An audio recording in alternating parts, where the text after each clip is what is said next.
Morning. Morning. Who am I speaking to? It just says iPhone 2. Michaela. I'm trying to change my name now. All right, that's all right. Good morning. I'm glad we're on here. I was worried it wasn't going to work again, and I was going to try to troubleshoot and figure out what it was.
For you who got into the meeting really easily this morning, what did you do to get in? I went to the email. So the link on the D2L wasn't working. It wasn't? Okay. No. So I just went to the email that you sent out and clicked on that. Okay. Another thing that will work now that it's been fixed is to go into the syllabus. Don't download it, but just click on the Zoom link on it for our class, and it will bring you into the meeting too. It also depends like where you open the link at. That's something that I noticed. Like, if you're opening it in Google Chrome or Internet Explorer, or depending on where you're opening it through. Okay. So what one works best for you? I'm using the Google Chrome. Okay. Like when I would just open it from Brightspace, for some reason, just click on the link and it will open up, it wouldn't work. So I copied and pasted the link and open up a new window in Google Chrome, and then it worked for me. Okay. I know there were a handful of people who never got on the other day. And I can see at least one name on the list here that did not get on the last time. When you get on, for me, clicking on the Zoom link right now from the syllabus, clicking on that will get you in. Someone else was saying that it depends on your computer. I think that was Lakeisha. maybe? Was that correct? Yes, that was me. Okay, good. Okay, your name isn't coming up. It just says you. Oh, okay. I'm sorry. Let me No, correct it's it. fine. I'm learning voices here. Okay. So she said that if you go to the email that I sent you and copy that link and then open it into a new tab, that will also get you in. And I can see we're still missing a lot of people, but let's see what happens. I'm gonna jump in. Yes, we still have 2 minutes, but I'm gonna jump in really quickly and work through some of the syllabus for the people who were not able to join on Tuesday. So give me one moment here.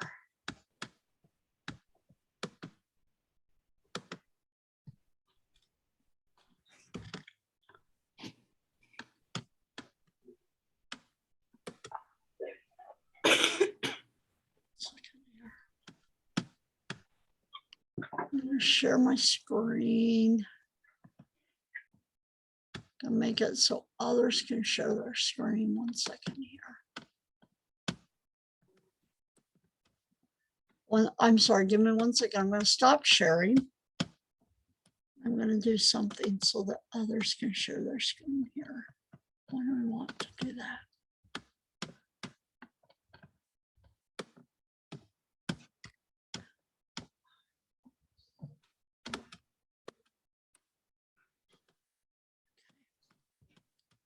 Now I'm gonna share my screen.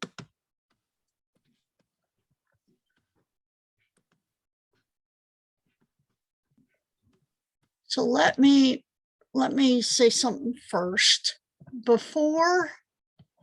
When you find that you can't get into the Zoom meeting, which occasionally is going to happen because it's technological glitches.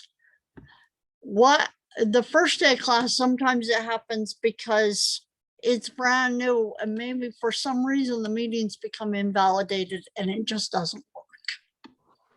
And I apologize for when that happens. I can't really control that. And I wish I could, because when it doesn't work, if you think it makes you crazy, it makes me really crazy too. And it's stressful for me when nobody can get into class, or when even some people can't get into class. I want you really to all be able to join us. So when it doesn't work, let me tell you what to do first. Call the Hack IT Tech line. Call them first. When you can't get in through the Hack IT Tech line, text me or email me.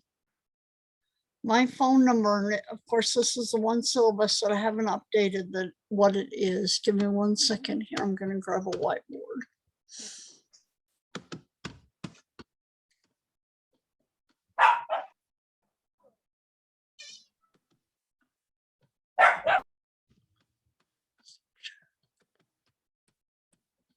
Does anybody know how?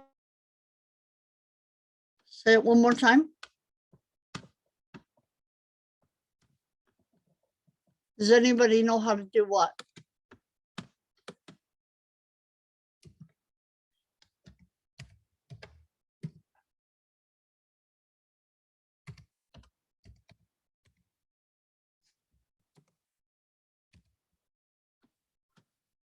So when you can't get into the meeting, email me and text me second. Call the IT Tech people.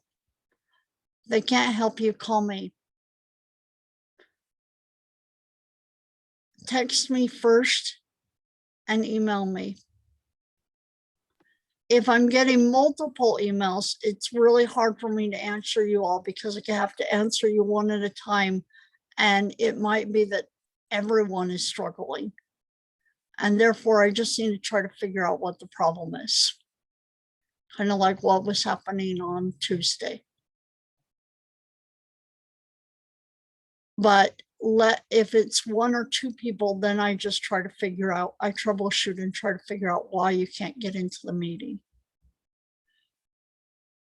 But do me a favor, call the Hack IT Tech people first.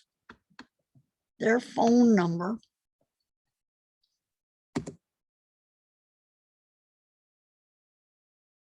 bear with me, I'm I have them on my contacts list on my phone, so 1 second here.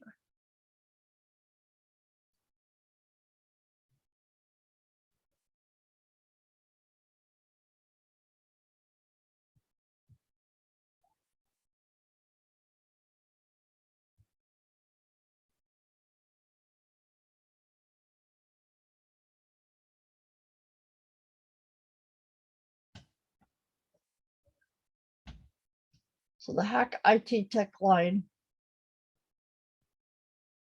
is 717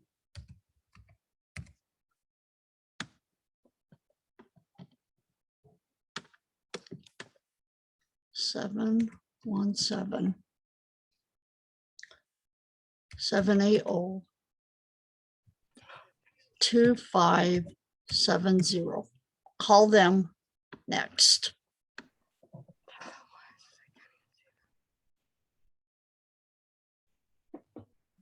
If it's something to do with McGraw-Hill, let me give you that phone number 1 second here. If for some reason you can't make the SmartBook assignment work, call the McGraw-Hill technical support. Their phone number is bear with me just for a second. Their phone number is 1-800 338 3987. So the first number, that 952, that's my cell phone number. It's the only number I have. That second number, that 717 up there, that's the Hack IT Tech line.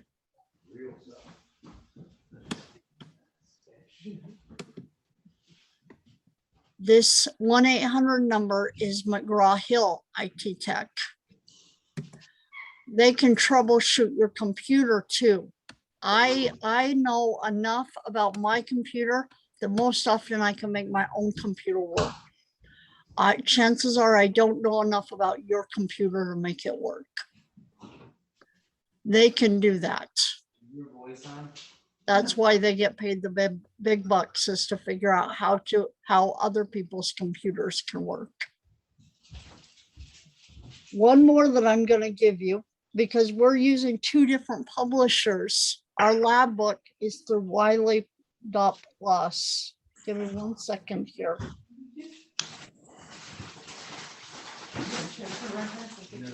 And I was on the phone with them multiple times last night, so I know that they're really good also. Give me 1 moment.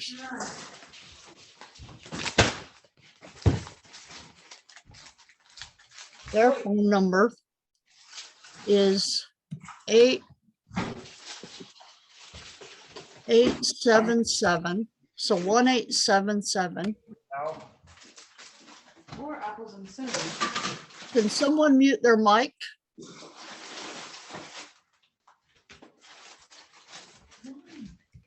Seven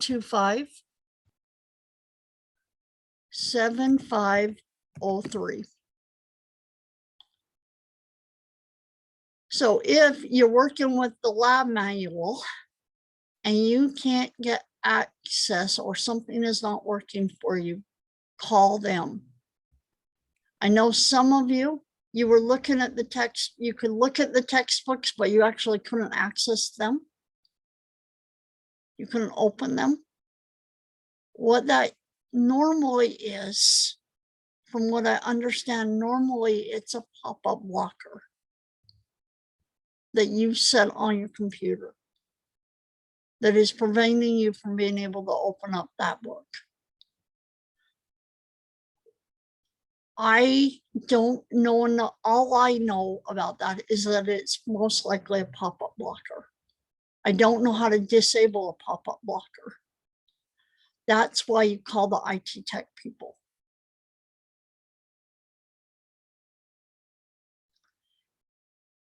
Is there anyone today who is still unable to access the textbook? I'm not sure really where to access the textbook. I'm sure it's explained in the Let me syllabus. show you. Let me show you. Let's do that first. All I see is your MLB 3149. Who am I talking to?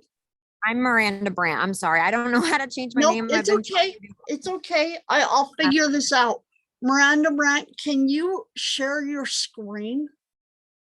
Let You know how to me do that? Down at the bottom on the toolbar, there's a new share. share my screen. Okay, new share. Let me see. Share screen. Yes, it just says share. Okay. Give it a second. Let's see if it allows you to share it. I think I need to stop sharing. Give me 1 second here. Okay.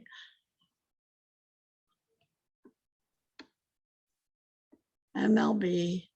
Are you sharing it now? Is it saying new share? It is. It just shows my desktop and I hit share. Okay, I'm seeing it now. Okay, can you go into excuse me, can you go into D2L?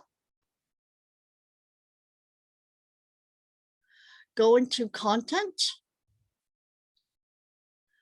Now go down to we're doing this for everybody, so pay attention. Week 830. That first week, can you click on that? Now do me a favor, go over and click on chapter 1, that first thing right there, external learning tool. Now click launch.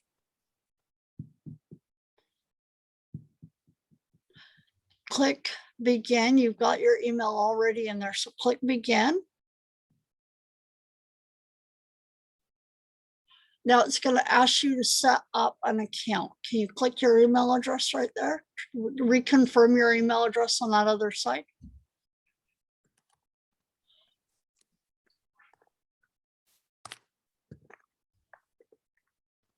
Put it, make up a password, something you'll remember.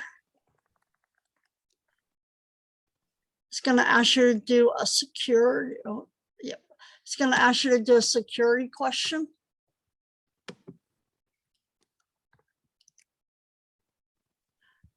I wouldn't give them your mobile number unless you want them to be texting you all the time. Continue. All right, what does it not like? Your email. So make it the same as this one over here. .hack.edu. Sorry. No, it's okay. Now go down and click continue. Yeah, I'd save the password. Good idea. Give it a second.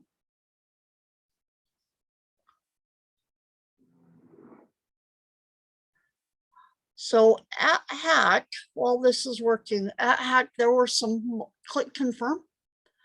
At Hack, there were some major line communication lines. So now you're in the book. To read the textbook, you right there where your mouse is, right up above it. Do you see that Saladin? You can read the textbook right there. If you click that, see what it does. These right here on the right are your smart book assignments. Okay. You're going to have one for every chapter. Does it allow you to click on that again? No, it's not letting me. I don't even think it's loading it. Rent this textbook. You know what, go over to that chapter 1 assignment first, because I'm wondering if you have a pop-up blocker that's preventing, but let's just see what this does first. So this is the first assignment. This is that the first smart book assignment. You can start reading or you can start asking questions. The theory behind this assignment and the basis behind it is to get you to start studying the chapter. It's going to ask you to either answer a series of questions about the chapter or read some of the material and then answer the questions. So If you, if I click on this, start reading, it'll take me to my chapter. it should. Let's see what it does. Yep, there's the first chapter, first Now- part of the chapter. I know you said that we don't have to buy the physical book, but I learn better Do with you like it better? I understand that. Can you open a new tab and go to eBay? eBay. Yep, go to eBay.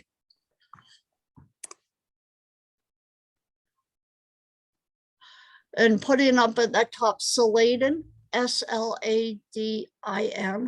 SLADIM. I'm sorry, S-A-L-A-D-I-N with an N as in November. Now put anatomy and physiology.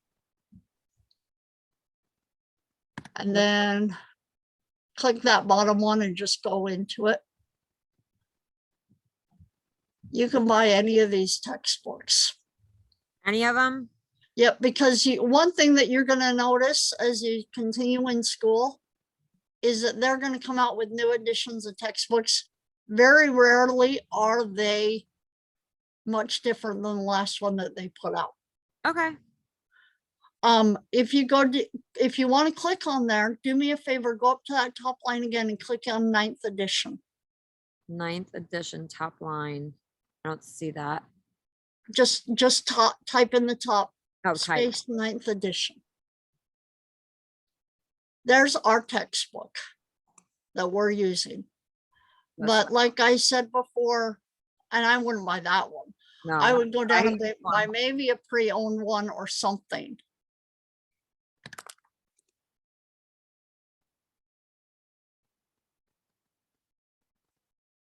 You can also rent them off of Amazon too. Can you? Can you rent a loose leaf off Amazon? I have the manual, That- Okay. but I thought that was like a workbook. It might be. I don't know. We don't use that, so I don't know. Okay. Okay, I will definitely look into it. But does that help clarify some questions for Yes, ma'am. students? If you cannot even get into McGraw-Hill, like I'm pretty sure, Miranda, that you have a pop-up blocker. Maybe. And that's what's preventing you from being able to open the textbook. So every assignment we have, like if I just click on it like that, will it provide it like It should do let I you have to have in. So if you go in through Zoom, it's going to ask you to launch just like here. And you're going to launch it and it should open it just like that. If Okay. it doesn't, that's when I want you to call McGraw-Hill. because I'm like trying to find like a place where I could just be like, oh, I want to look at the book and I want to read it. Well, yeah, that's where I think you have a pop-up blocker. Okay. And so- McGraw-Hill can help you with that. well, that's what I was asking. Like, Yeah. where do I always have to go in here? Like, say it's the next week or it's this week and I go in here. Let's do something else. Go up and open a new tab one more time. Okay. I understand what you're asking. And start putting in MHE education.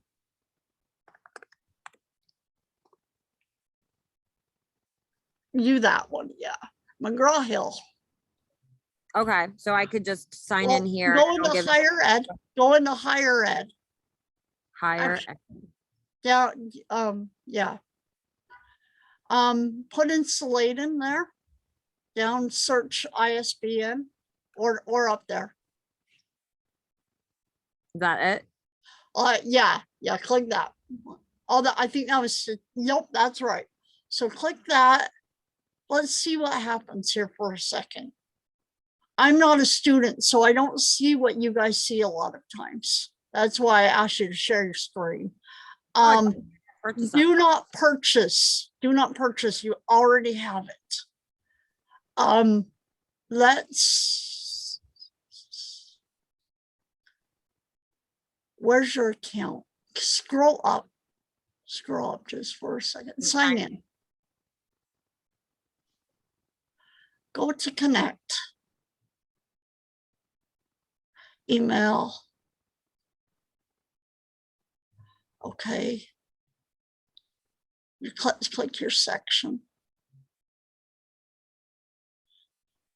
Oh, it just takes me back to here. Now, I think you have a pop-up blocker, and that's why it's not letting you do it. Okay. But once you get that figured out, that's another way to go in. Okay. All right, is this clear for everyone?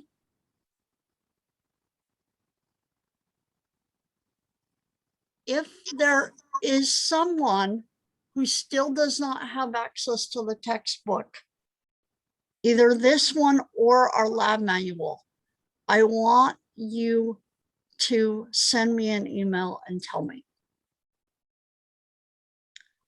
And the reason is because there's been some major communication lines crossed at HAC this semester where you already paid for purchase to get the textbook with your tuition. And for some reason you weren't allowed access. And I've already had several students who have double paid to get access to the textbook. And that makes me crazy because I think school already costs enough. And for you to pay double for something you should have already had, that's a little nuts.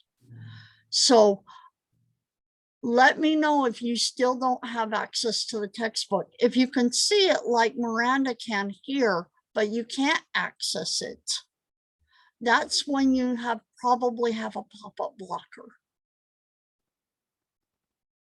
If you can't even get into this page, then I want your name, because then I send it to people at HAC and I say, look, this person still does not have access to the textbook.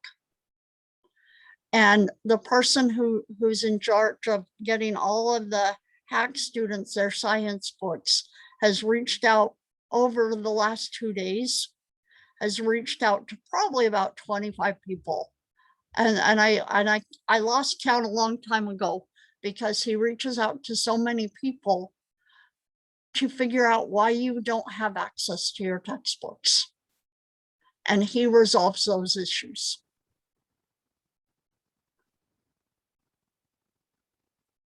So please do not pay for it again. You've already paid for it with your tuition. Don't pay again for something you should already have. Am I being clear here? Terry, you cut your hair. Or did you pull it back? Yeah, it's just back. Okay. Any questions?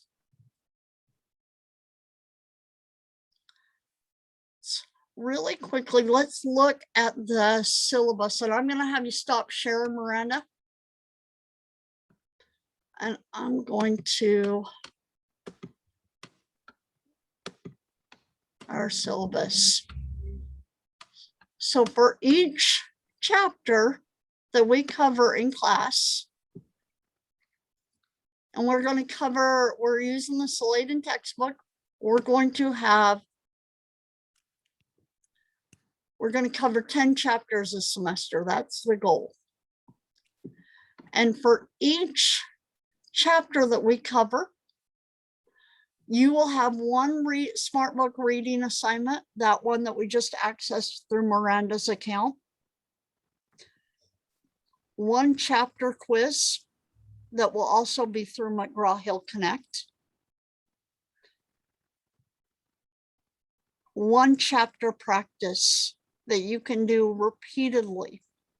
And your highest attempt, your highest score will be the one that will be recorded. your chapter quizzes and your lecture exams and your final exam are going to be timed. Your chapter quizzes are not. Sorry, your chapter practices are not. So use the chapter practices to study. I've given, when I design the chapter practices, I give them like 100 questions. And I say every time that Miranda enters the chapter practice to work on it, give her a random pool of 36 questions.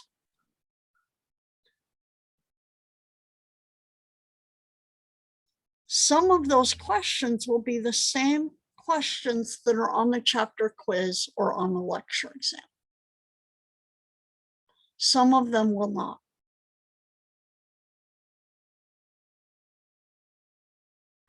But you can use those to study. You have to do it at least once because it is an assignment, so it will be graded and it will be part of your points towards the end of the semester. But you can do it multiple times to study.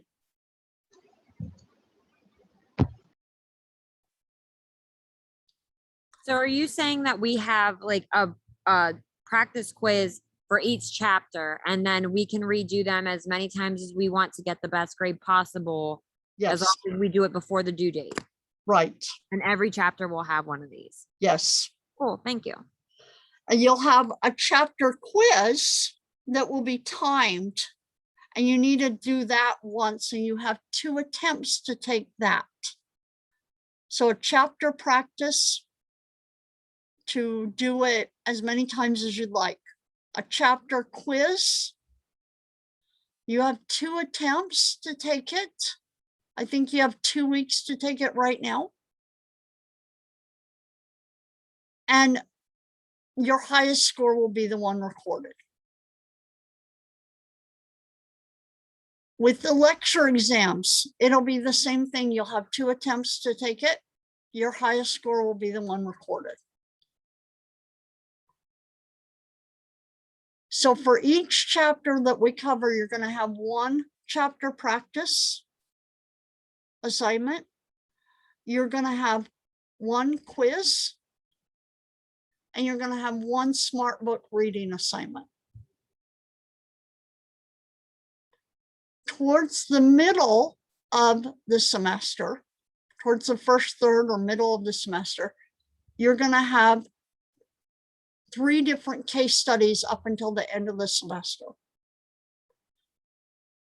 where you will take the knowledge that we're learning in lab and lecture and apply it to a real case scenario, to real cases.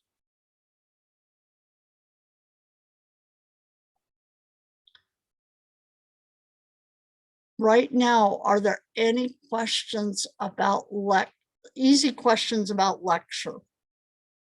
Relatively easy questions. So should we start the practice quiz now, like as soon as possible, or should we? You could do it right now. You could do it. Yeah, you could do it right now. I wouldn't do it during lab, but but you could do it right now. Yes. Okay. Because you said that we can do that as many times as we want. Correct. Okay. Class participation. I want to know that you're here during the meeting.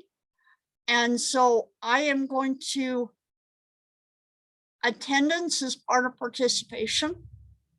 Another part of it is if I call out your name to answer certain questions, you can say you don't know, and that's fine. If you don't know that, I understand. And we'll make sure you learn. But I want to know that you're there and that you haven't just turned on your Zoom camera and walked away. Because that's more, people can do that really easily with a Zoom call. That's where the class participation points come in. I have a Any- question. Go ahead. Are we allowed to move ahead? I don't want you to. Okay. And the reason is because, how do I put this?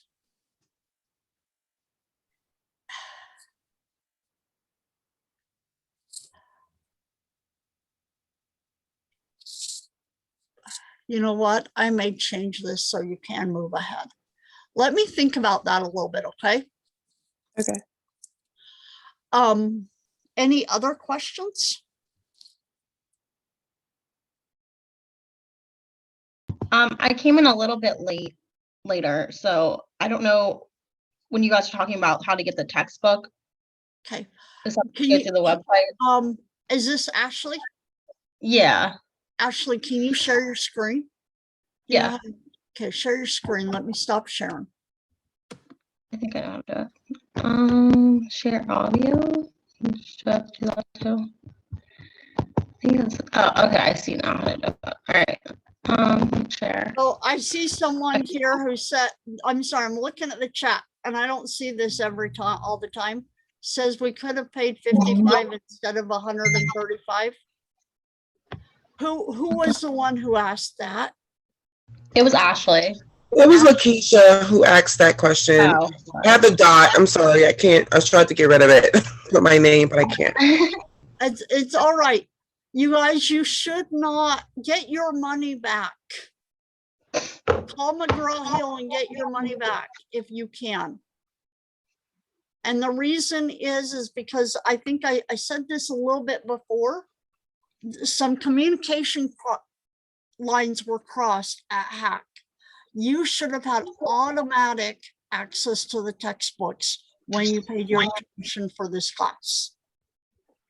I And think what's being said is that like with our tuition payment, it came out to 135, but there are options directly through that are 55. I think is that what? Yes, Tyree. Yep, Tyree. That's what I'm saying. Yes, like on our tuition like statement or invoice, it says that the part of our tuition 135 for that book, but there are options to get it directly through the McGraw or the other Wiley that are cheaper. And I think that that's all that was being said. but if you already paid for it in your tuition, can you get it back? So you can only pay 55 instead of 135? It says that you have 7 days from the start of class to decide you don't want the ebook and get a refund. So like if you can get a book somewhere else, you can get that money back, but you only have 7 days. Okay, That's what I read, and I guess that's what it means. okay. Is that clear for everyone? Yes, thank you. All right. Okay, access to textbook. Can you go to our class? Like on the D2L? Yeah, D2L, I apologize. No, you're good. Yeah. It's been a minute since I've done this. Hold on. Do I just click this? Why is it not? You're like frozen right now too. I know, I can tell. Hold on. That's weird. I just got a new laptop too, so I'm kind of like getting used to it. I understand that kind of thing. Okay, now it's not frozen. Let's see. So don't I just hit the web and it should just bring me there? Or new tab. Let's do a new I would tab, get a sorry. new tab. I got it. All right. Let's get a hack portal.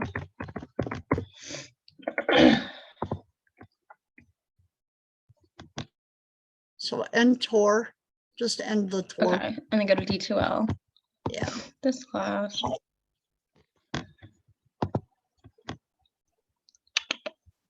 Technology.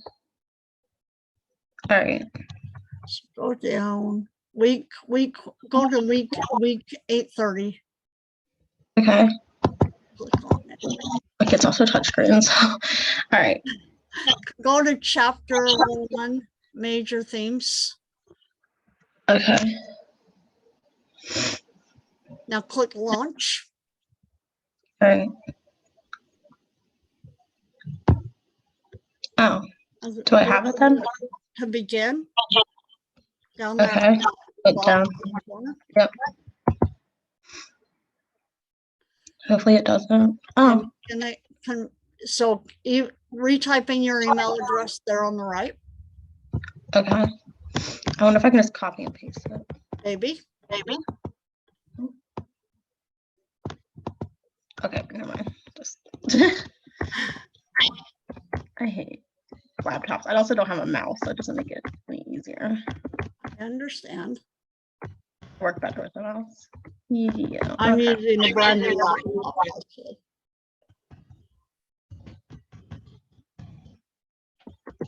Okay.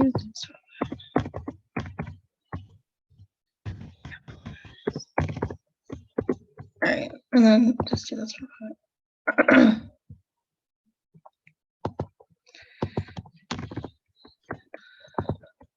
Just one security question. I guess. wouldn't give them your mobile number. I wouldn't do it. Go down, scroll down Okay. a little bit, and then click that you agree to their terms. So I don't have to give. That's optional. Okay. Yeah. I didn't know that. All right. Continue. And find my account. I'm just gonna hit Save. save. Yep. And then find my account. Okay. Click OK, I think. Just say go. Oh, Yeah. okay. Click launch. Let's see what happens. All right. I don't know why it took me back there. Okay, let me hit begin again. Hold on. Maybe it Really? had me. Yeah. That's weird.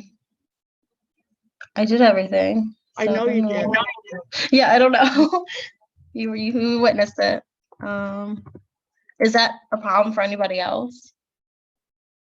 Did they get to that part? It's weird. When I right, first so- tried to get into my textbook, that's what it did to me over and over again. And then the day of class, Finally. it actually let me get into the textbook. That's weird. Ashley, be patient with me. Give me a No, you're okay. to figure this out. I'm gonna write down your name and I will bear with me. I've got to shift Okay. for a second. You're good. I might even have that book. Like I said, I can actually go check. I mean, it's right here in my bag. I don't think so, because it's an ebook. Okay. Is it just a book that's online, or maybe I might have it? Let me see. I don't think so. No. Ashley, I know I received an email yesterday asking about using the correct IBN, but I don't think that's the problem here. So let me recontact the person that I've been working with at the school and Okay. figure out why you still don't have access. Okay. All right. Can I exit out then and then Yes. stop sharing? Okay. So we're not going to be using this textbook for lab today. We're using another textbook, and we'll make sure that we have access to that one. But what I want you to do is, Ashley, while you're still here, actually, can you share your screen one more time? I'm sorry. Yeah. No, you're good. Let's see. Share screen. That one. Okay. Now go back to B2L. Okay.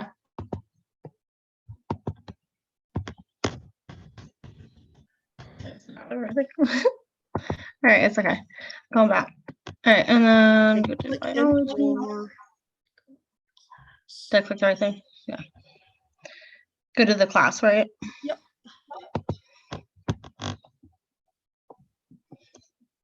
Now go down to lab exercises 1 and 2.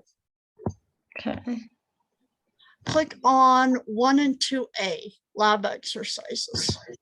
All right.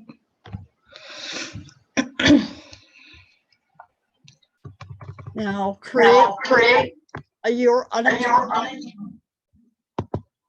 Okay. Just confirm my email. Oh, there it is. Perfect. Don't let them notify you. Okay, go and notify me. Yeah, I agree. Agree Don't to want to the be harassed. terms. Exactly.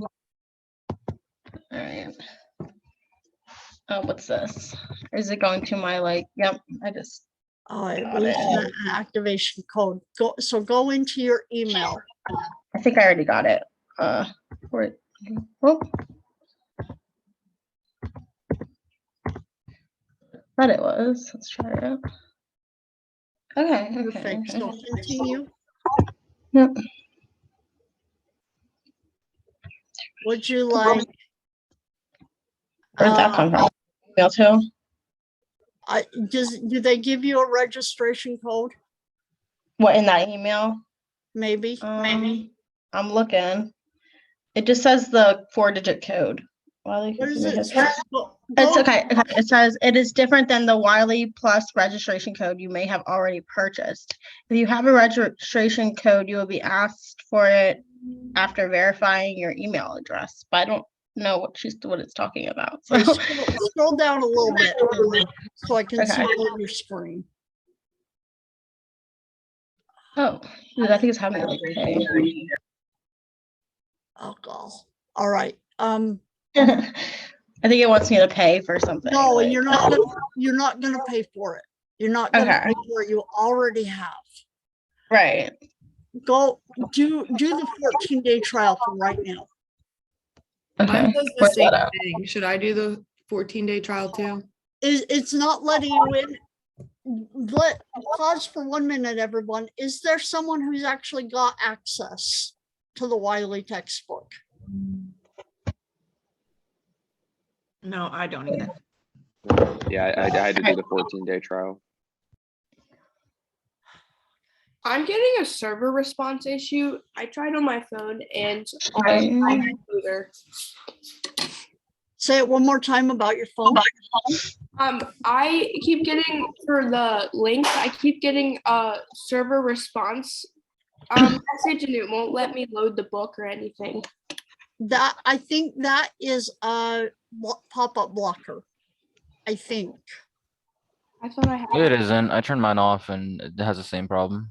Yeah, I tried doing it on my laptop and on my phone. It's not This is working. one of those. This is one of those things that I need you to call the McGraw-Hill. Well, this is it's for the. Is it the same? I'm sorry, you're echoing really badly, so I'm not sure what you're asking. Can you say it one more time? Is the lab book the same as the McGraw? Is it both McGraw? No, it's not. I can get into the McGraw book now. I can't get into the Wiley book. All right, I don't think, I think there's a problem getting into the Wiley book. One second here.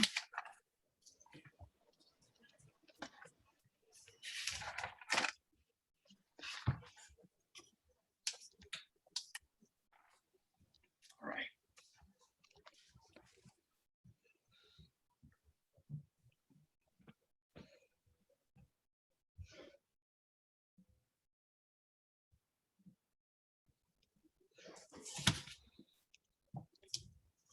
Should I hit access my course now? Right now, do me a access. Yeah, try that. See what it does. Yeah, I did the 14-day trial. All right, you So- guys, right now, everyone just do the 14-day trial. Don't pay for it. Okay. And let me figure out why it's not letting you in. Because there's no reason why it shouldn't be letting you in at this point. And so I will work to figure it out. Click, do not ask you again. Yeah, and then click continue. Okay. Where can I get the Wiley book? I'm sorry, I was at the bathroom when you guys like first started getting into it. It's under the lab assignments. So it's under lab exercises 1 and 2.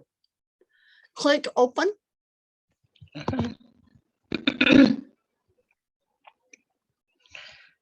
So this is the first assignment. You're gonna, you have this one and you have one more. And it's Okay. going to ask you a series of questions. this will probably most likely be easier to answer after we go through the PowerPoint today. But this Okay. is that Wiley Plus, and I will figure out once again why you don't have access to a textbook you should have. Okay, thank you. Give me 1 second because I just received an email from the Red Shelf and I don't know. Bear with me just for a second here. Nope, this is a different class. Okay. All right. Can I stop sharing now? Yeah, go ahead and stop sharing. So right now, let me just reiterate. If you don't have access to McGraw-Hill, or you don't have access to the Wiley Plus and or both, I want you to send me an email and tell me you don't have access. Do you want me to send another one? When did you send me the first one? I think Tuesday. Send me another one.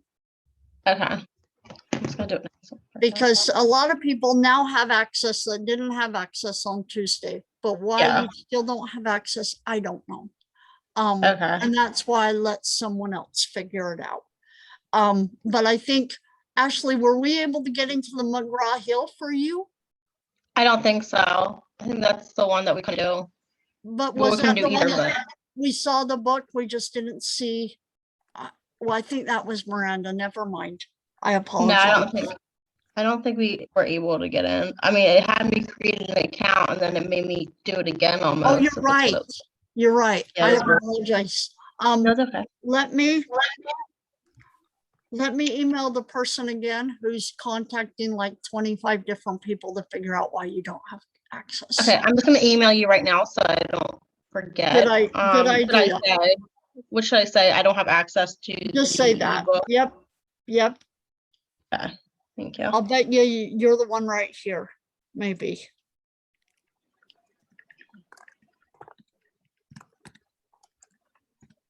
Are they both ebooks, right? So Nope, that's someone Should- else.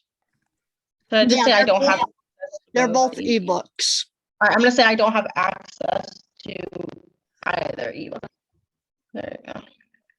That way it doesn't, it's less confusing. You may get emails when I send out this email saying that you don't have access to your textbooks, you may get emails from other people trying to help you get access to your textbooks. Okay, yeah, I noticed that the other day. That was me. I never seen. So Say it again. I said that was cool. I seen that the other day. That you had emails from other people? Yeah.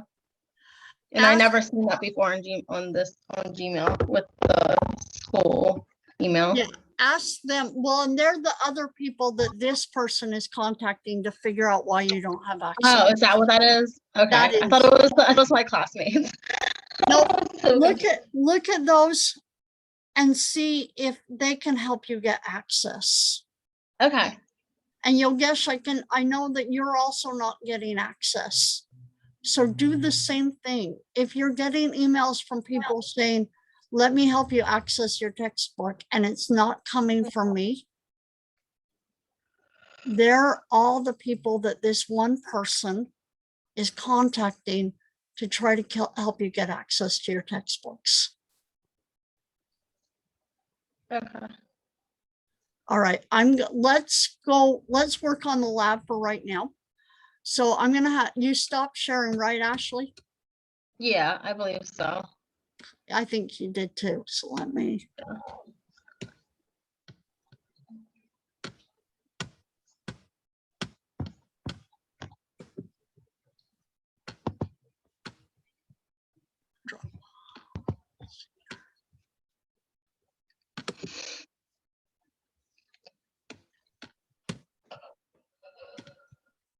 So I'm going to come into lab exercises 1, 2. So you have one thing for lab. You have these online labs. This is a virtual lab tutorial because you're going to be doing a few virtual labs throughout the semester. Actually, there's about, I think there's 10 of them. This is the first one. It's just showing you how to do it, and it's on McGraw-Hill. So when you click on that, it will allow you into, let me show really quick. Click on it. Click launch.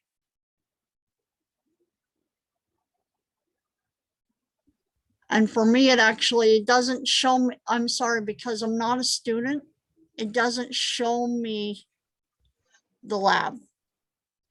But you should be able to go in from there and do the lab. I'm currently unable to click the virtual lab tutorial. It doesn't Because like it's lead me. not opening yet. All right, Okay, all right. bear with me here. I'll No, bet okay, you I just wanted to double check. good, yeah, good question. Give me 1 second. Let me go back. Trying to think when it opens, and now it'll say it.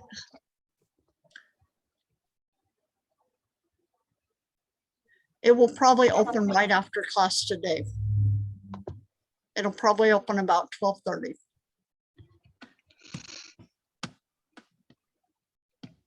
Actually, let me tell you when it will open. Give me 1 second here.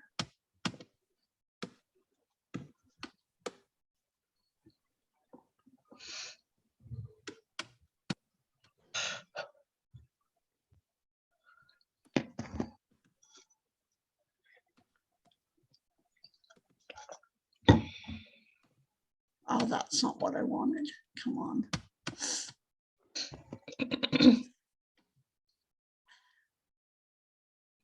Yeah, it'll open at 12:30.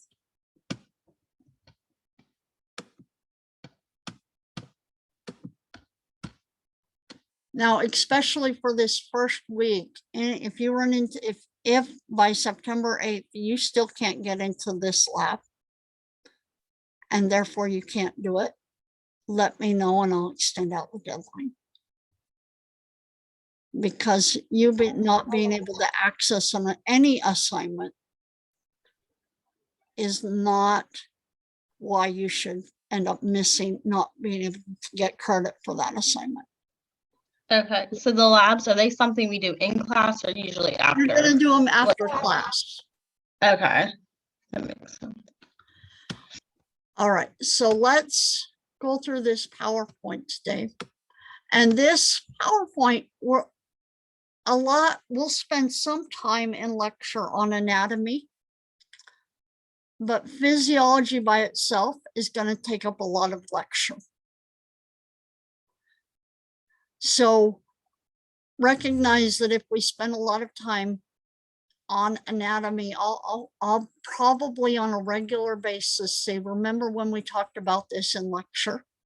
Or remember when we talked about, I'll be in lecture, when we're in lecture on Tuesdays, and I say, remember when we talked about this in lab? But they will talk, a lot of times we will cover different things in each. With lab, every week you're going to have these lab exercises and some virtual labs, not every, excuse me.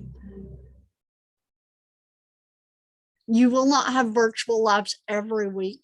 You'll have some one week and none the next week, but they will all be listed here under lab exercises. I'm going to move that virtual lab. I was supposed to actually move it down here. Why is it not down here? Give me 1 second here. Control. Yes. It should. Where is the virtual lab? Okay, that virtual lab, there it is. It's right there at the top.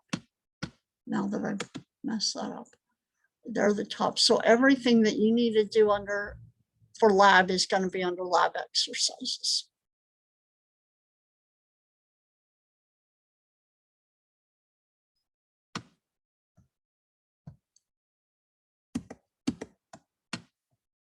So I'm going to click on the PowerPoint here for lab today.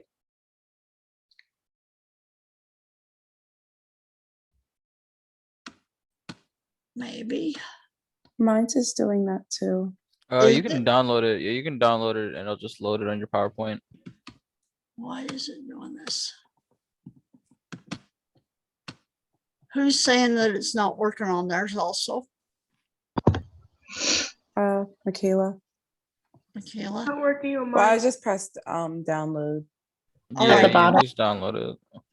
I'm wondering. The reason it may not be working on mine, I think Ashley was saying that she's working with a new laptop. Well, so am I. And so it may be that it's not working on this particular laptop and I need to adjust something. So when I'm done with class today, I will contact my IT tech guru, or I'll contact Hack IT Tech and ask them why it's not working.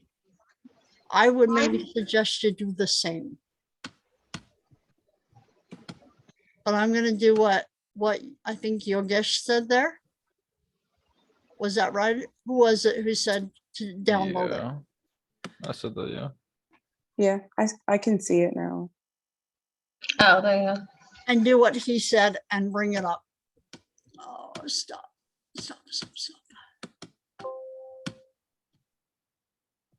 I'm gonna just do view only for right now. So in Saladen, this is also covered in Atlas A. So a lot of anatomy and physiology is vocabulary. Being able to use the right words to describe things. Axilla is a Greek Latin term for an intermix of Greek and Latin. A lot of our anatomical terminology is a mix of Greek and Latin. Axilla means armpit. Singular ends in an A. In the plural term, it's AE. Lumen meaning the inside of a vessel or the inside of a cell. Lumina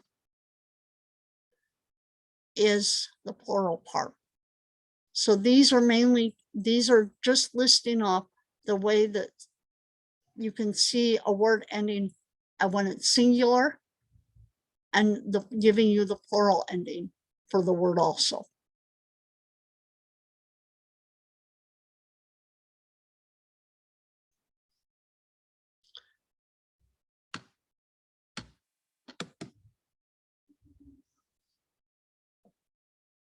With this page and the next page, there are a lot of Greek and Latin terms for different parts of the body, anatomical. One thing that I need to go through first is talk about anatomical position. When you look at these pictures, they're standing in the same conformation. This is what we call anatomical position. I'm going to stop sharing just for a second here. So I should look really big on your camera, maybe. Anatomical position. Your feet are pointing forward. Your hands are out to the side with your palms facing forward. Your head is up and you're facing forward. This is anatomical position. Anytime that we're referring to the relationship of one body part to another body part, we are relating it to anatomical position. So for example, with anatomical position, my hands, bear with me just for a second here. Shift some stuff around.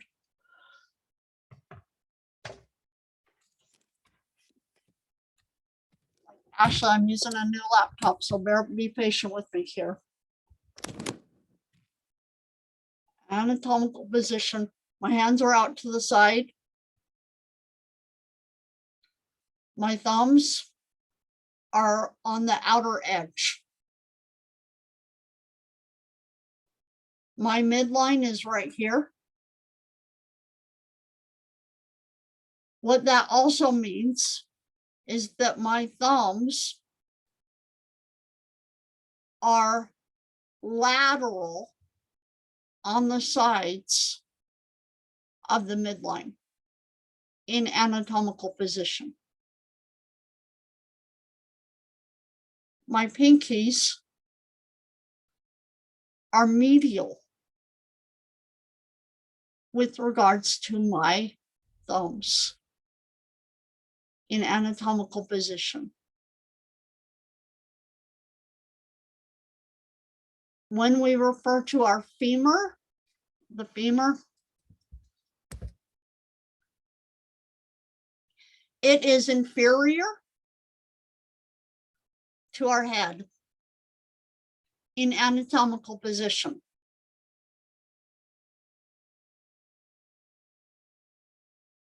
Every time that we talk about one part of our body relative to another part of our body, we're always referring to anatomical position.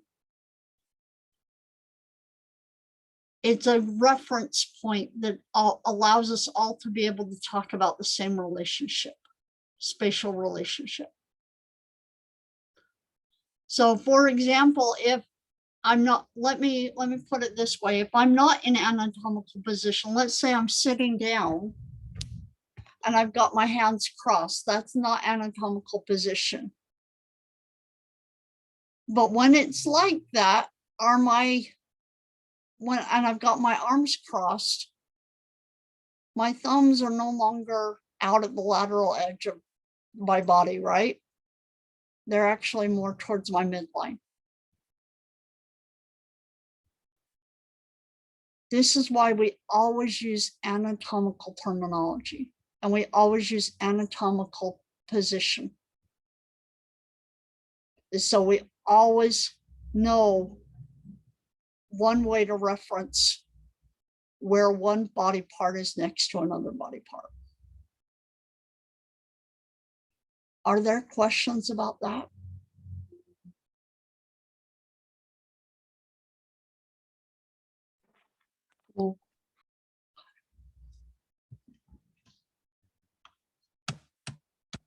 So now with that in mind,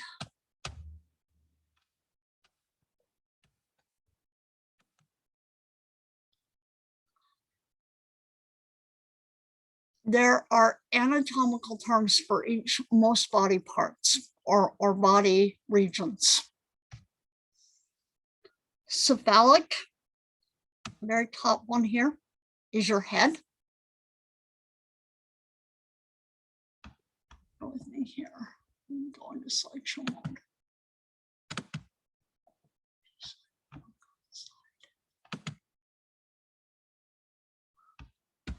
Cephalic meaning that, of course it goes forward.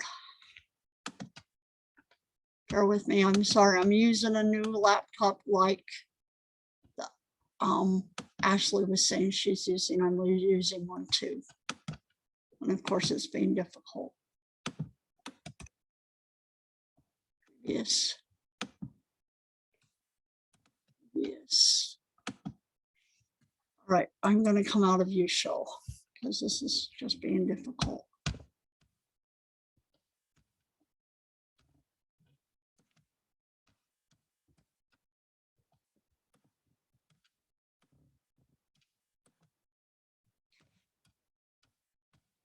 So cephalic means the head or the brain. Facial meaning your face. cervical meaning your neck, acromial meaning the top part of your shoulder,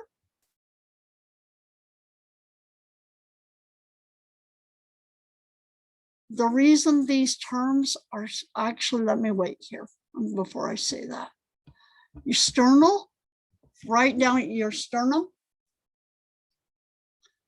pectoral, or also called your mammary, or your thoracic pectoral,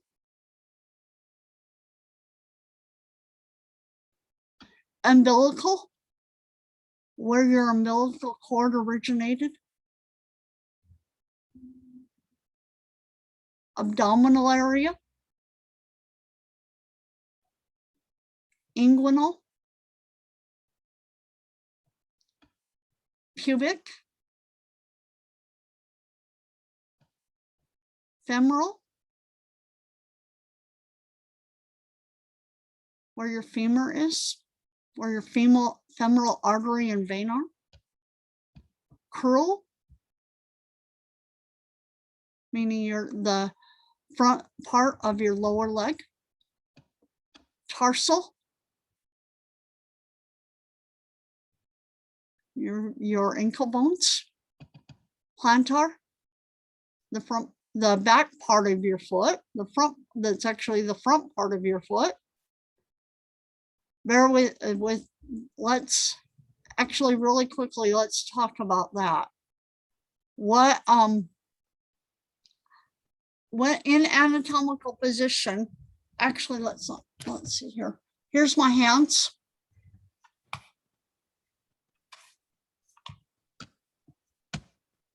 So here's my hands.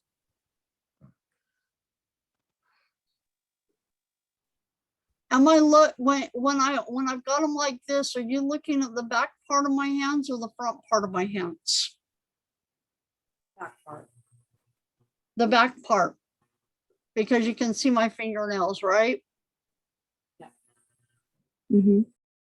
When I'm looking at the bottom, now I stand up and I'm looking down at my feet. And unless they're flipped over in some strange manner, am I looking at the back or the front of my feet? Front. Think about this. Are you looking at your toenails? Or are you looking at the opposite side of your foot? The You're back. right, it would be the back.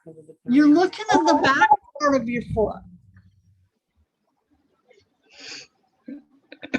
So this is the dorsal, what you're seeing here is the dorsal side of my hand.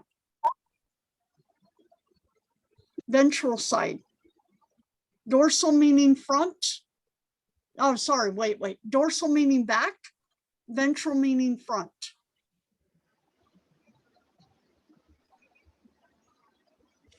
When I'm looking at my feet and I'm looking down at them, dorsal part of my foot are my toenails. And the part of my foot that's on the ground is the ventral part of my foot. Keep that in the back of your mind later, because it's going to come up again.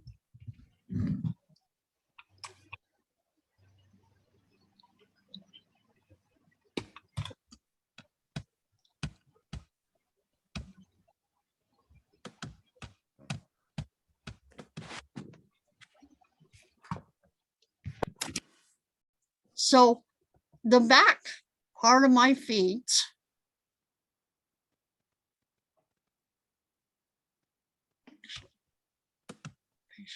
one second here. The back part of my feet, or the bottom part of my feet, is the plantar. Plantar. So the bottom part of my feet, plantar. The bottom also meaning what you'd call the front of my feet is the plantar. Patellar, my knee, the front of my knee. Coxal, around my hip. Palmar, the center of my palms. Carpal, my wrists, which is analogous to my tarsals.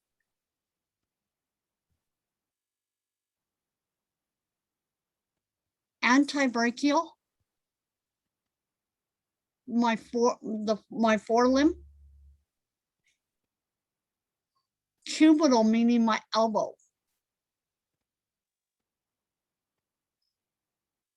Brachial, meaning my upper arm.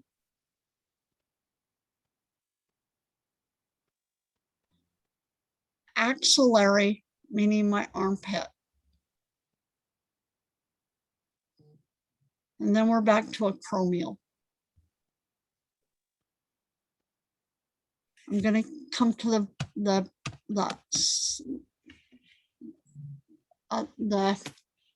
side of the body. Cranial.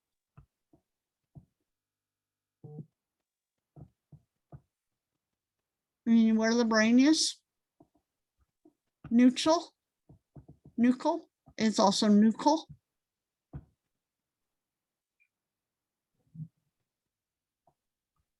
Interscapular. Here's your scapulades right here. Your scapula. In between them, interscapular.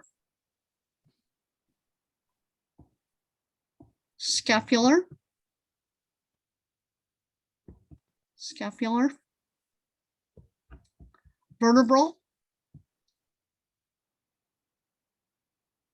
Lumbar. About lower waist area. Sacral, very tip where your tailbone is. Gluteal, your buttocks. Perineal.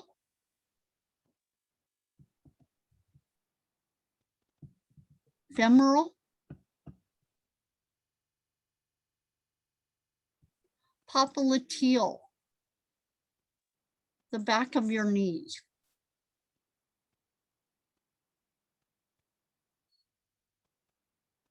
Crural, just like on the front, it's also the crural.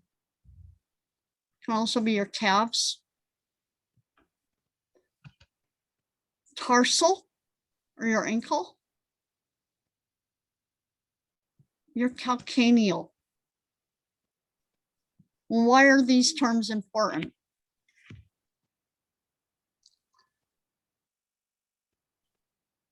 Learn these terms really well.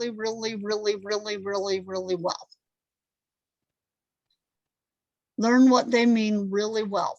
And the reason is because learning anatomy is hard enough. If you learn these terms, oftentimes organs and vessels and nerves and bones are named the same thing in this area, in these areas. For example, calcaneal down here, your ankle, that not ankle so much as your heel. The bone that makes up your heel is called the calcaneus. The hardest bone in your body.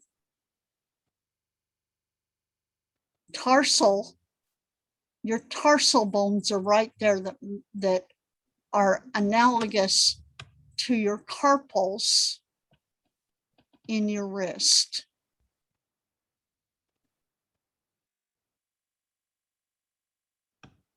Popliteal, you have a popliteal artery.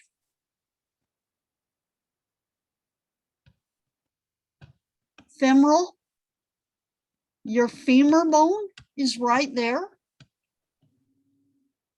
Your femoral artery and vein are right there also.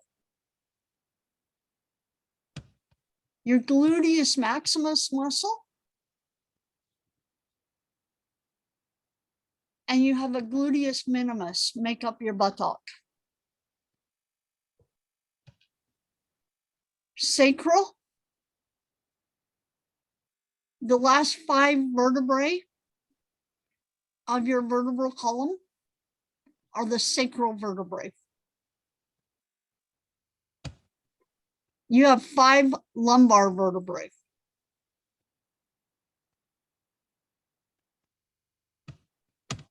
You have 2 scapular.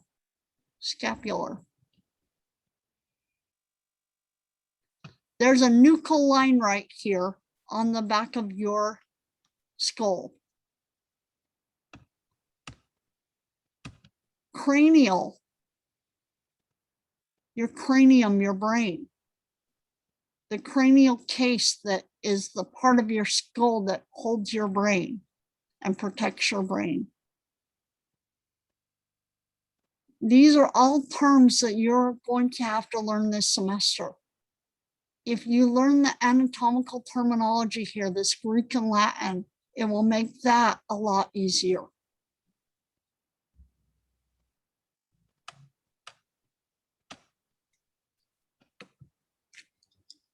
Some more examples.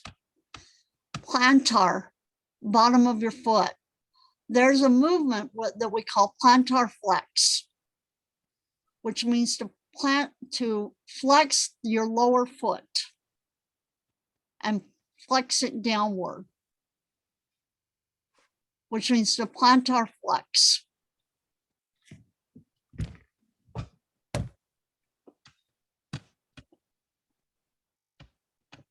Oh, it's not that.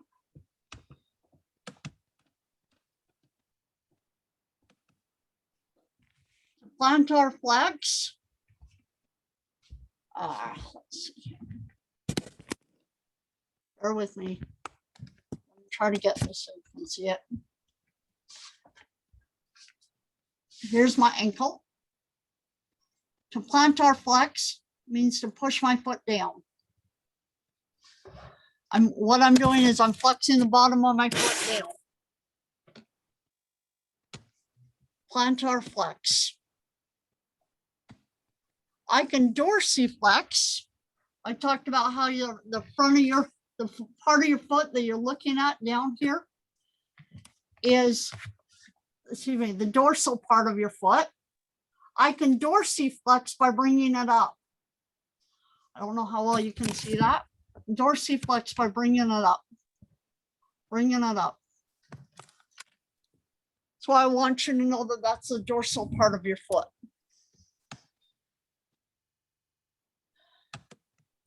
So these are all of these Greek and Latin terms, if you learn them, and the better you learn them.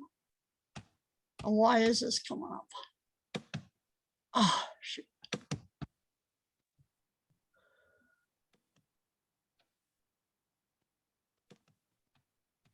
The better you learn them, the easier the terminology is going to be for you. What's some other examples? Patellar, your knee here. Your patella is your kneecap. Your ox coxa is your pelvic bone.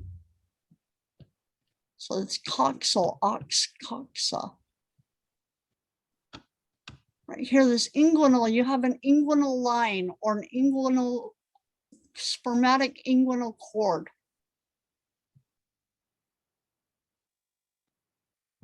Abdominal cavity.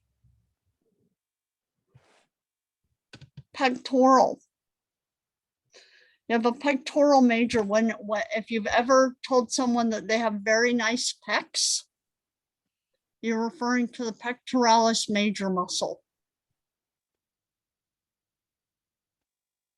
Sternal, meaning the sternum. Are you understanding why these terms are good? why you want to know these terms? Yeah. Okay. Let me give you one more example. Acromial.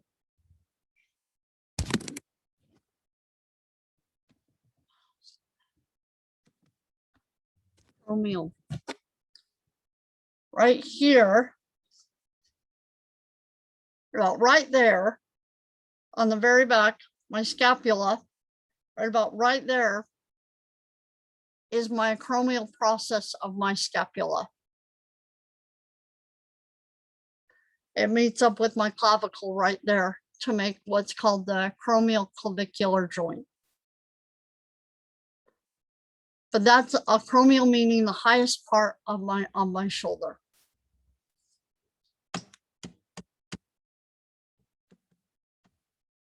One more example. Have you ever heard of the term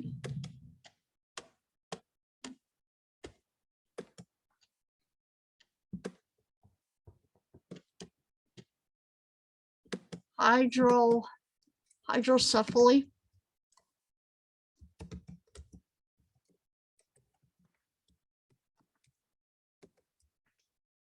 I spell it right? Hydrocephaly.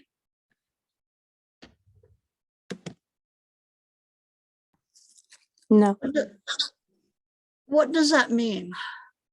Increase water in the brain or the It's head. increased water in the brain. So hydro meaning water.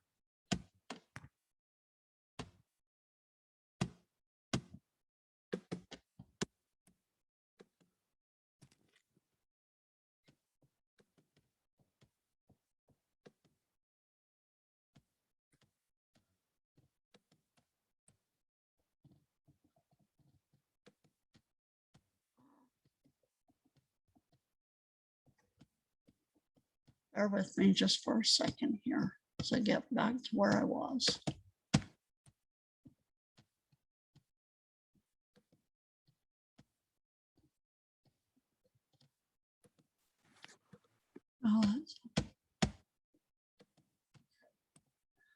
So cephalic meaning brain. So hydrocephaly meaning water on the brain. What happens with babies when their cerebrospinal fluid is not circulating the way it should?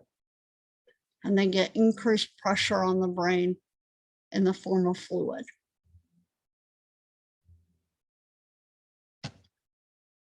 So on the first and second part of the lab exercises that you'll do on that Wiley Plus have a lot of questions asking you to learn these terms and making sure that you learn these terms.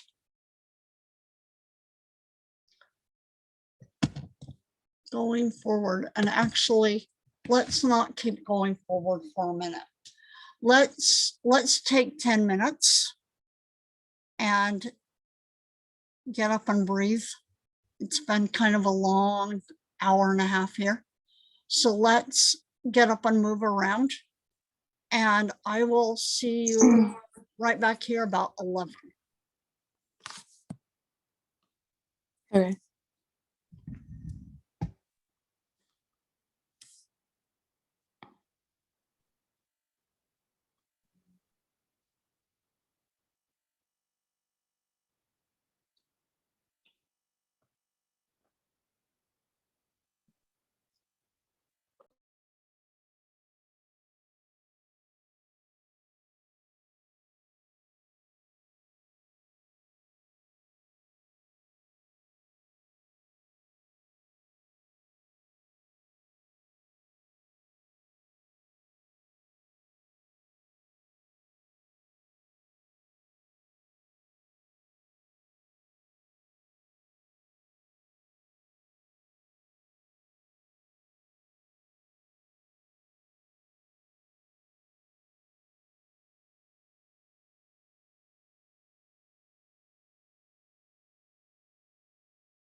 If the majority of people are back, Ashley, I'm going to do one thing really quick. I'm being told that the glitch with our McGraw-Hill should be Mhm. taken care of. Would Okay. you do me a favor and share your screen one more time? Yeah. I just want to see, I want to verify that this glitch is actually taken care of. Go into that chapter thing again. Go to detail out, right? Yeah. And go to the class.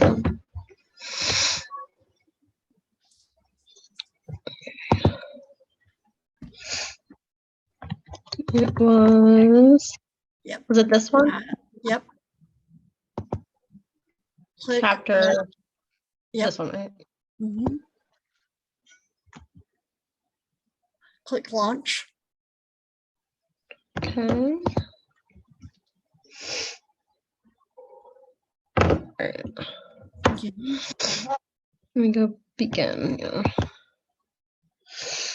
Okay. Okay, do this one more time. So confirm your email address, confirm your password. Oh, cool. It just saved everything except for. Oh, awesome. Okay. Yep.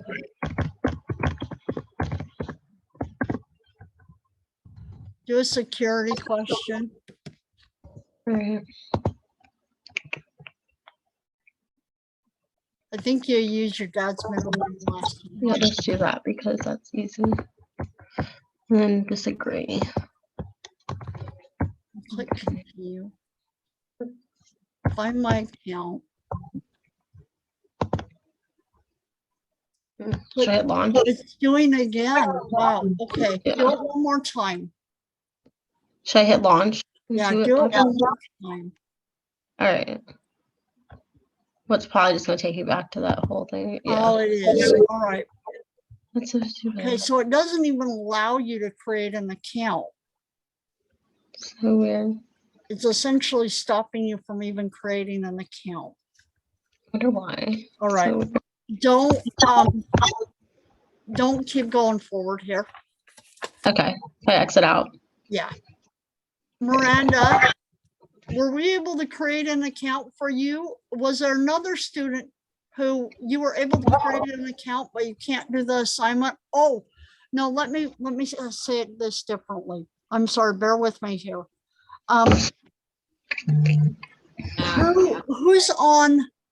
Who's paid for the free 2-week access? That was not me. Who signed up for that? Who signed up for the free 2-week access? I thought Ben said he did that. I did were you talking about the 14-day trial? Yeah, yeah. I did. Can you share your screen? Yeah.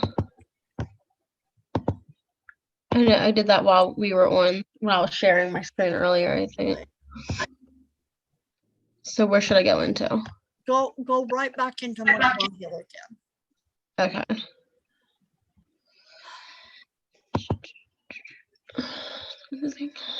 Okay, we go down to week, the same thing, right?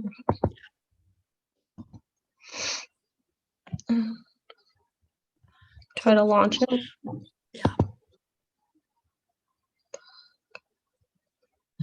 And begin. Okay. Was it I did it for the is the Wiley thing, is that different than the McGraw Hill? Yeah, click. Yeah. Because I did the 14-day trial for the Wiley, I think it was. Oh, it was for Wiley. Yeah. So I got confused when you said. Okay. Someone who's done the 2-week trial from McGraw Hill. Who was that? Anyone who's done that? Who's Is on there the- a 2-week trial for this? There is, but I don't know why you can't even get into it. That's my problem. Yeah. What is there, are there any students who have signed up for the 2-week trial with McGraw Hill?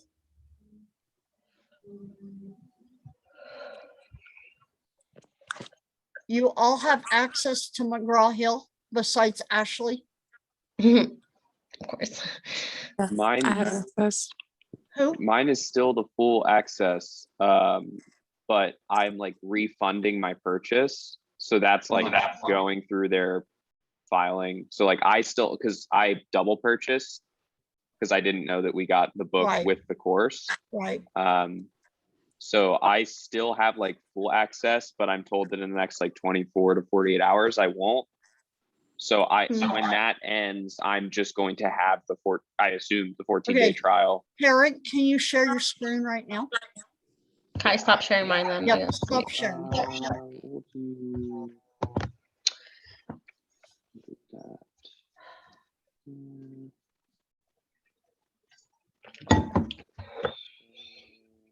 Go to You could go into that virtual lab and it would do the same thing in lab. the virtual lab tutorial Yep, or because the, it's also through McGraw Hill. yeah, but that I can't click that until 12:30 or Oh, yeah. All right. You're right. I'm sorry. I No, you're good. apologize. So that's that. We'll do the Do either one. They should both be open to you.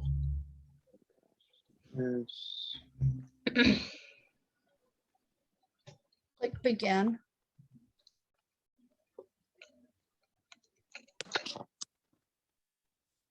All right. Let me, obviously, it's doing something that's keeping you on the 2-week trial or something. But when your 2-week trial ends, Tariq, I'm going to forward you an email that says Okay. to do an auto upgrade. and it's gonna ask you to pay for something. But when you click on it to pay for something, you will not have to pay. That's what this email is telling me. Okay. All right. Let me read it to you because that might help also. What it says is this has been corrected. If anyone is on courtesy access, which means that they're on that 2-week trial, can someone mute themselves? It's probably me. This has been corrected. If anyone is on a courtesy access, which is that 2-week trial, they should auto upgrade the next time they log in. If it doesn't auto upgrade, they just need to click yes, purchase the access, and click confirm on the next screen. They are not actually paying for anything at that point though, and they will not see the paywall that will make them pay. Okay. All right. Is Yeah, I'll that just go clear? through that. Yeah, I'll go through that the second the 2 weeks over. And if I have any issues, I'll just reach out to the people there. But yeah, I got you you. know So what? just go through the process anyway. Carrie, if it makes you try to pay again, that's when I want you to email me and text me and tell me, don't contact them because All they right. may not have any record of you, but Okay. Hack does. So that's why I want you to let me know, because then I'm gonna get after them again and say, look, it's really not taken care of yet. All right. Okay, Sounds good. all right, so stop sharing again, Terry. Thank you. And I'm gonna go through this same adventure if you can't get our on the Wiley Plus and ask them to help us figure out why you don't have access to that when you should have access to it. All right. And you guys, I really hope, my prayer at this point is that within the next week, everybody has access to the books, because there's no reason why you shouldn't have access.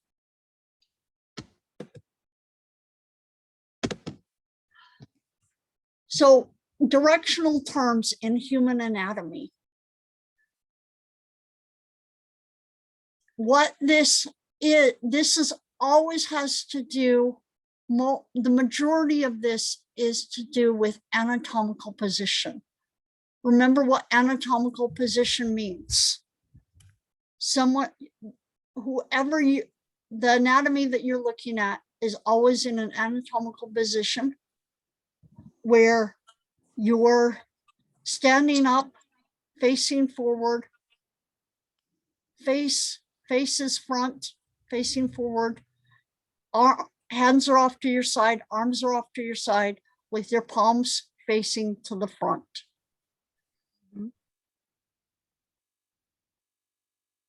What that means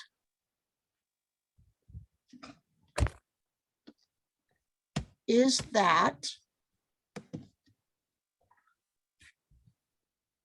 your palms are ventral to the front. The back of your palms are dorsal.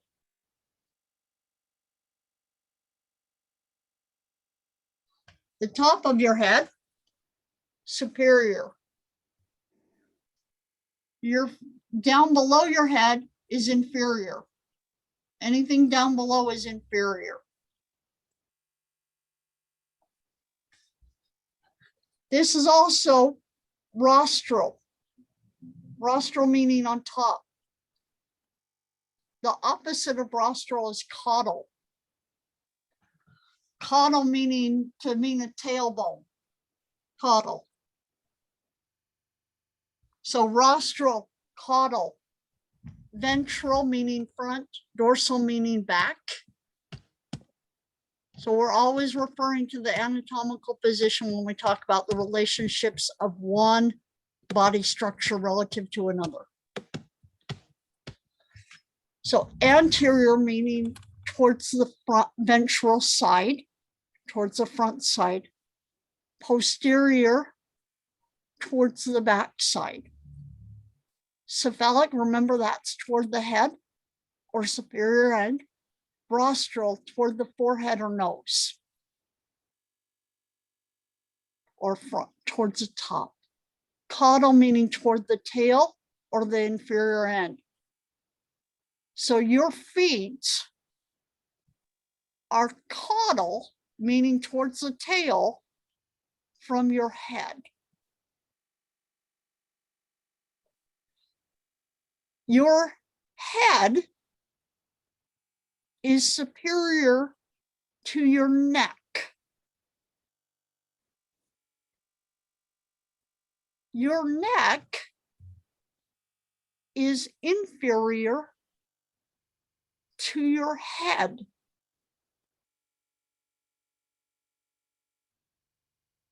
Your neck, your cervical region, is also caudal to your brain.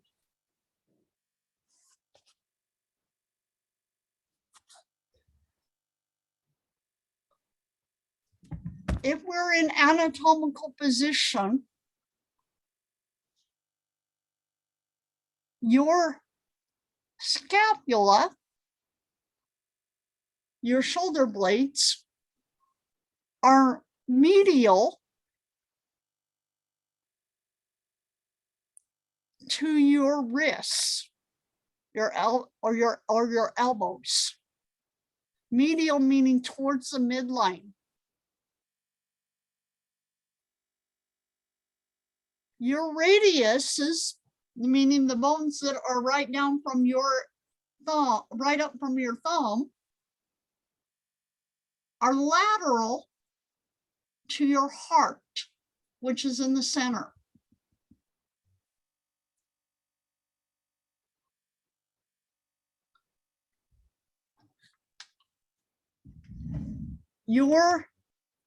Let's see here. Your elbows, your cubital region, is proximal to your carpal bones, your wrist. Proximal meaning closer to the middle line or the middle point.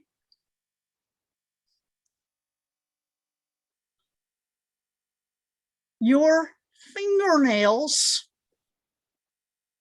are distal, meaning farther from the midline in anatomical position, farther from the midline. Your wrists are farther from the midline, so more distal to your elbows, which are closer to the midline in anatomical position.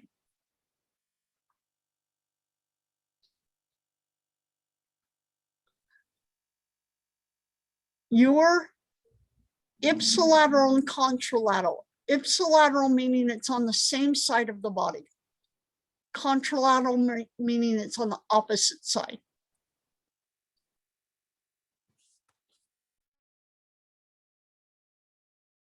Superficial and deep. Superficial meaning it's closer to the body surface. Deep meaning it's deeper.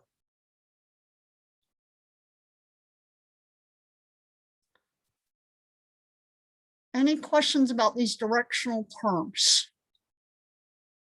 Remember, they're always referring to anatomical position too. When we describe one body organ or one body part relative to another body part, we're always referring to anatomical position.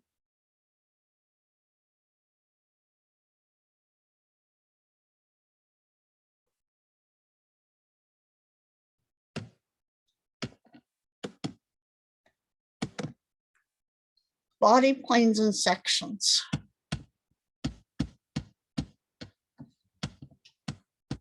If you remember from lecture, a little bit of the lecture we got on Tuesday, we talked about different ways to describe the body and to learn about the body.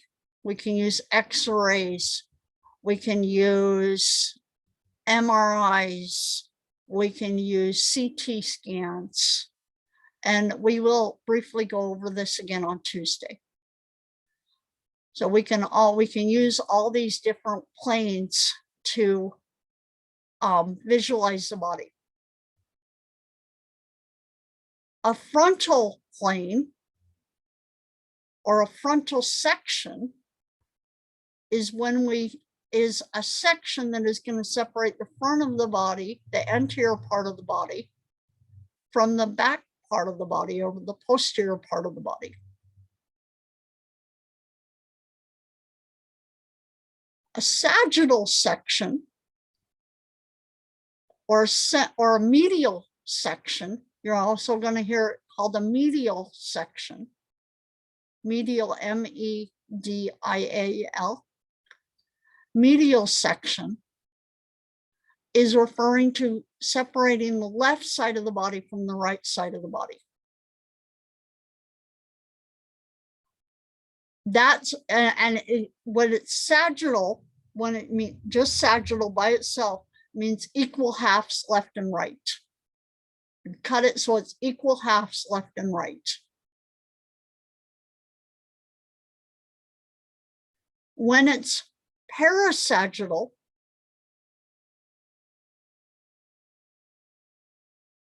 that means maybe a little more to the left. The section gives you more of a, let's see, a smaller left side than the right. So we're not quite center. They're giving you equal left and rights sections. Maybe a little off to the one side. Para meaning off to the side. So parasagittal or paramedial means off to the center, off from the center.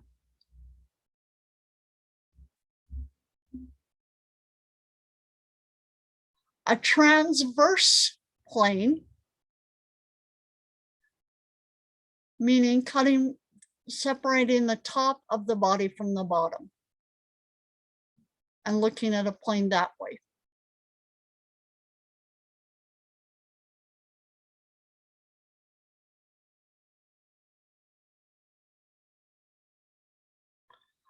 One more that isn't here, I'll type it in the whiteboard.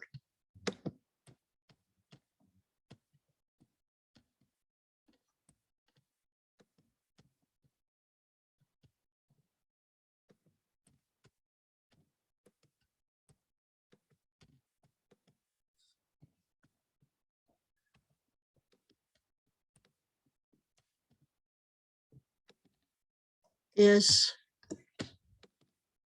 an oblique section or plane.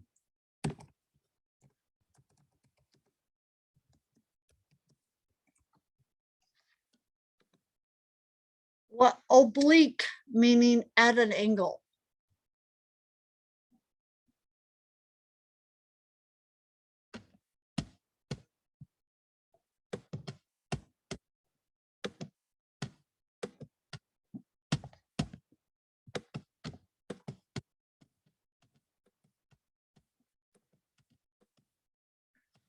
So oblique meaning at an angle going like this.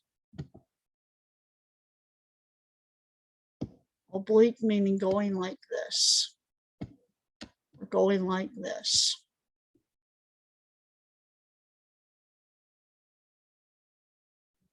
Any questions about these different planes that we can be looking at? Different sections.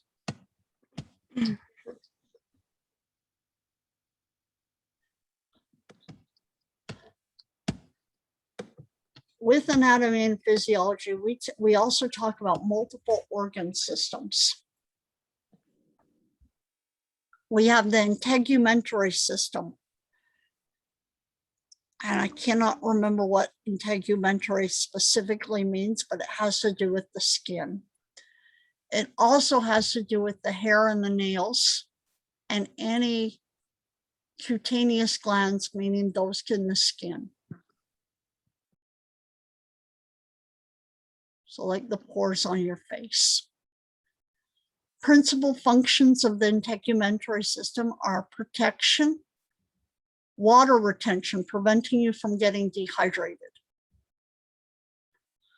Thermoregulation, vitamin D synthesis, being able to sense nerve endings, and nonverbal communication. Let me give you an example of a function of the integumentary system. When someone is suffering from third-degree burns or any kind of burn, let's go with third-degree burns because those are the nastiest. What is the major risk? What do we have to worry about first? Primarily temperature regulation and then infection. All right, temperature regulation and infection. Let me tell you one other that's even probably more important. Maybe temperature regulation falls into this. Dehydration.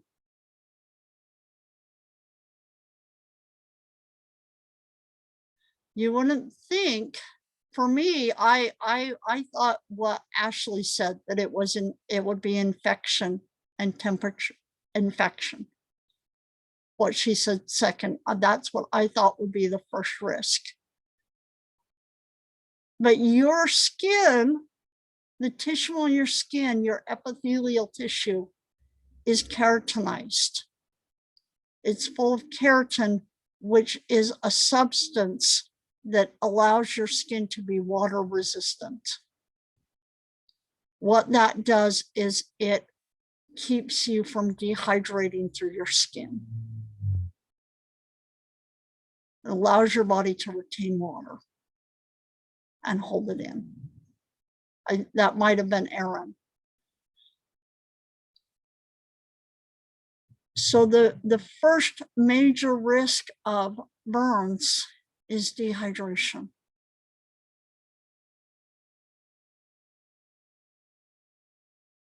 And when we talk about the integumentary system, which is one of our labs coming up, we'll talk specifically about that.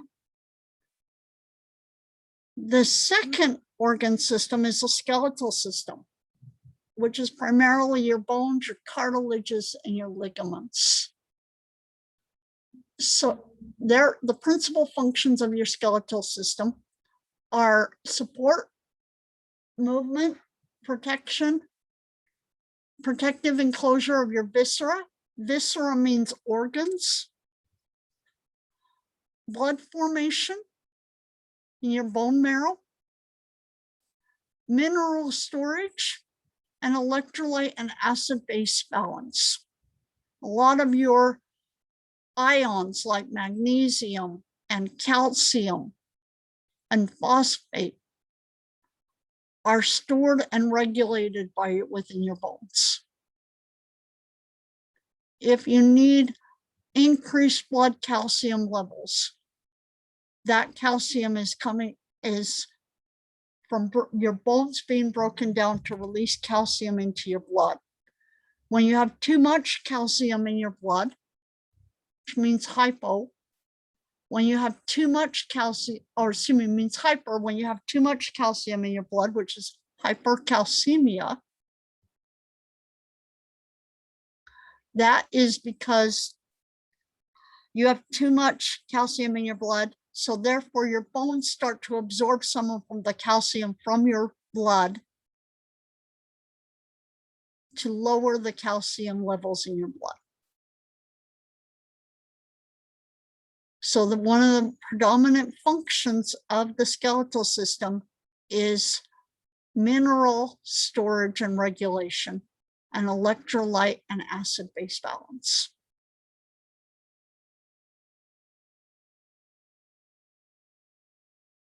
The next system is your muscular system, which is your skeletal muscles. Their principal functions are movement, stability, communication, using your skeletal muscles to communicate,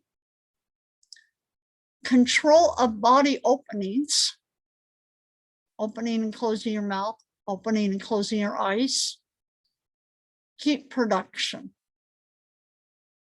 being able to shiver, to generate body heat.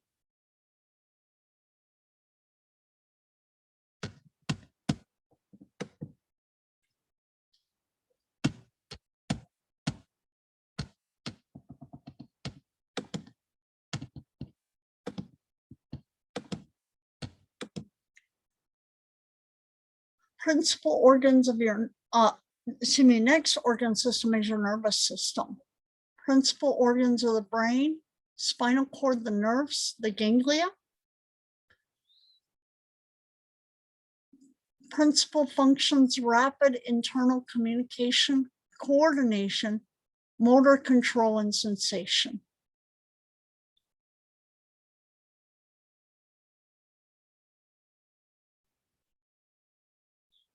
The endocrine system.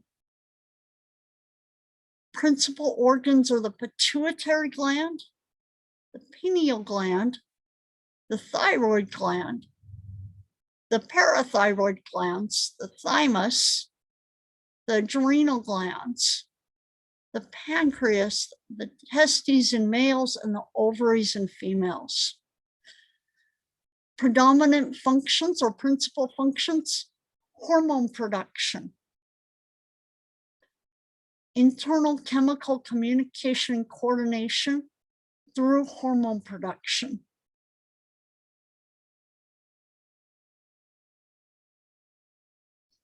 I have a question. Go. What is the thymus? The thymus is, it's got, oh, bear with me here.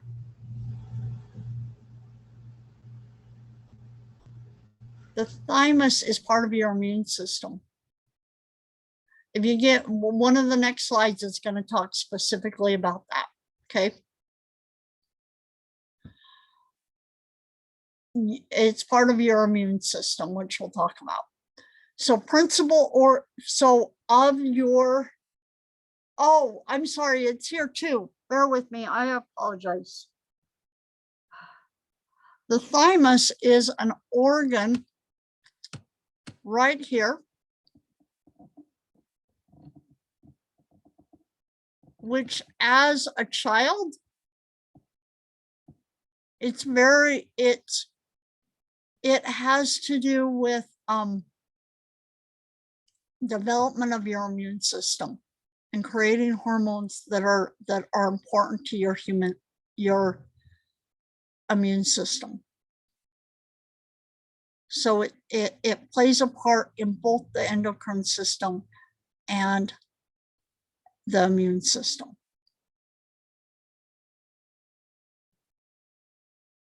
It's crucial in development of the immune system.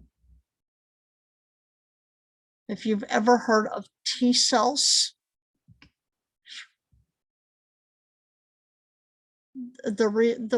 why they're called T cells, which T cells are a white blood cell.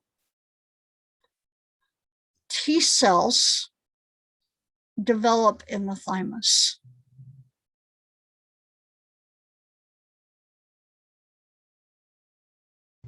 And is this Lakeisha? Yes. Okay, Lakeisha, we will talk more about this probably next semester. Oh, okay. Does that help? No, that helped. Yep, that's perfect because I knew what T cells were, so that's perfect. Okay, good. All right, good. Okay, so the circulatory system is your heart, your blood vessels.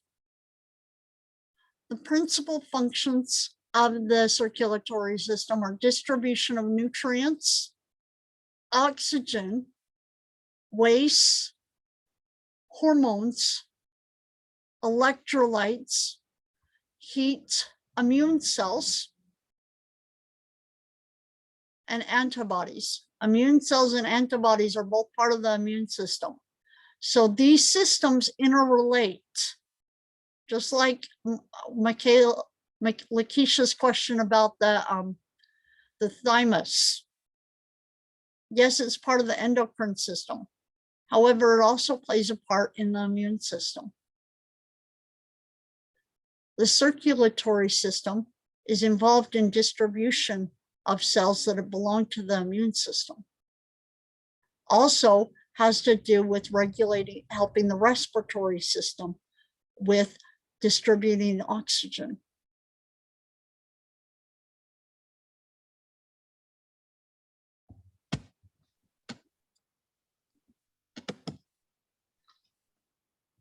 Digestive system, your teeth, your tongue, major player involved in absorption of nutrients and elimination of waste. Teeth, your tongue, your salivary glands, your esophagus, your stomach, your small and large intestines, your liver, your gallbladder, your pancreas. Principal functions, nutrient breakdown and absorption. Liver functions include metabolism of carbohydrates, lipids, proteins, vitamins, minerals, the synthesis of plasma proteins, disposal of drugs, toxins, hormones, and cleansing of the blood.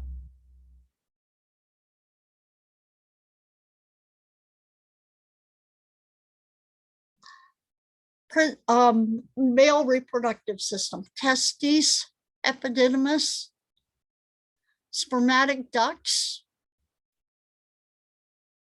seminal vesicles, prostates, bulbourethral glands, and the penis. Principal functions, production and delivery of sperm, and secretion of sex hormones.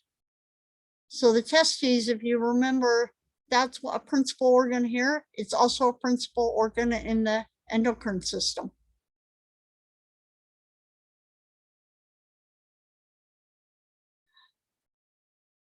Penis is a male reproductive system organ. It's also a major organ in the urinary system. So principal or female reproductive system, ovaries, uterine tubes, uterus, the vagina, the mammary glands. Principal function, production of eggs, site of fertilization and fetal development, fetal nourishment, birth, lactation, secretion of sex hormones. So ovaries are very important in the female reproductive system, also very important in the endocrine system.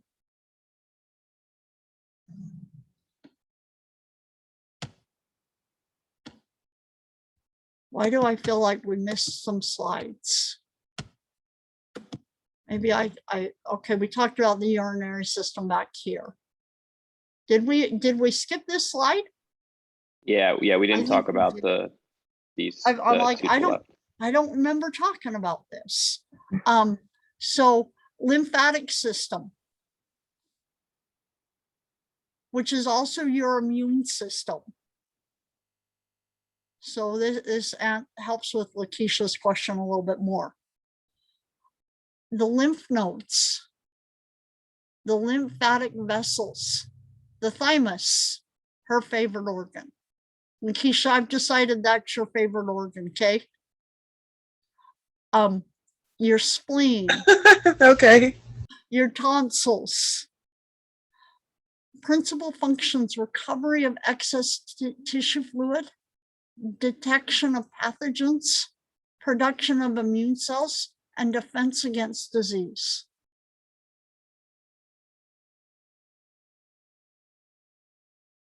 With the respiratory system, principal organs are your nose, your pharynx, your lungs, your trachea, your bronchi, and your nose. Principal functions, absorption of oxygen, discharge of carbon dioxide, acid-base balance, speech. In your urinary system, kidneys, ureters, urinary bladder, urethra. I think it said this, but you're in your endocrine system. Your kidneys are also part of your endocrine system.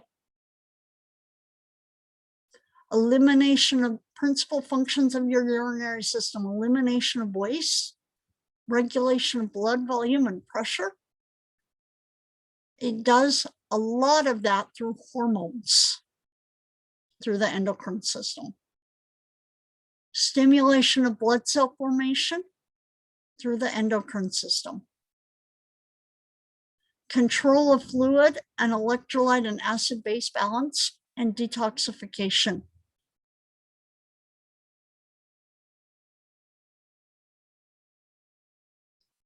Any questions about the organ systems? Actually, you probably have a lot of questions about the organ systems. We're just covering the basics right now.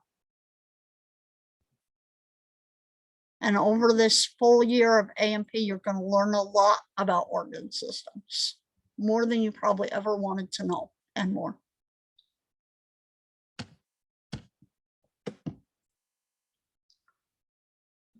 Look specifically at body cavities. You have a cranial cavity. The vertebral canal is also a vertebral cavity. So put here, make a note here that this is also called the vertebral cavity. The thoracic cavity. And then there's the diaphragm that separates the thoracic cavity from the abdominal cavity. And then there's a pelvic cavity.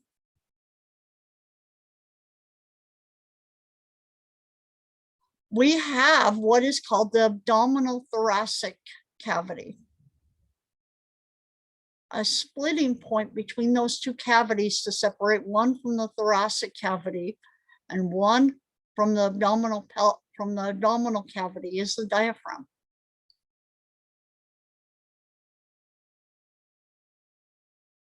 You see that right here? So here's my thoracic cavity, which contains two cavities in one area. The pleural cavity contains my lungs.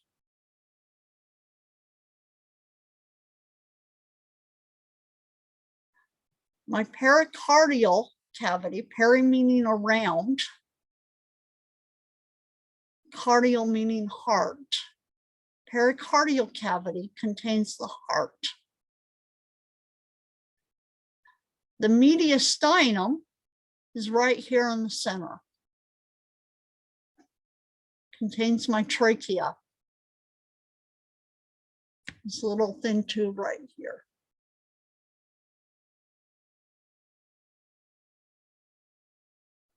The abdominal cavity and the pelvic cavity.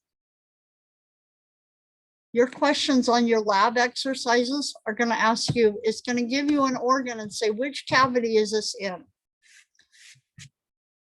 With this being an online class, some of these, I want you to Google the answers. So if it tells you what cavity is the uterus found in, if you don't know the answer, look it up. Can you tell me right now which cavity is the uterus found?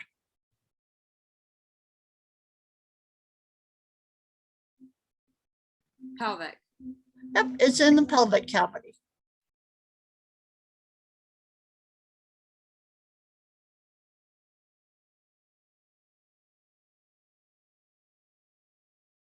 So look some of these things up when you answer a question, if you're not sure already. Because we all have access to Google one way or another. If you can get on Zoom, you can get on Google, I'm pretty sure. There's no reason why you shouldn't be able to get 100% on the lab exercises.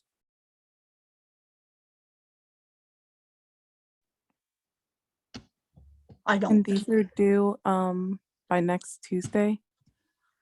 Next Wednesday at midnight.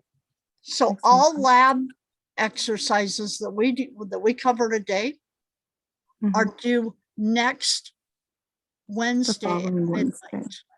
Okay.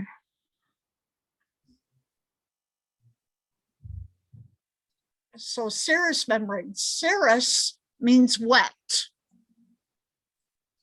Like, do you remember what I said viscera meant? Mhm. What does it mean?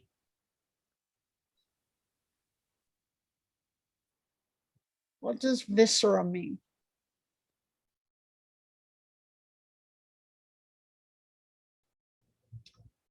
Viscera means organs, means some sort of organ. Around most of our organs, we have, oh no, let's just say, let me put this differently. All of our cavities have membranes around them, or layers.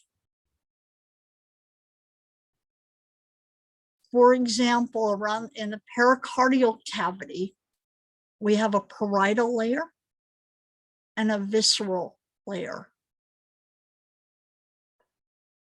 The visceral layer is immediately against the heart.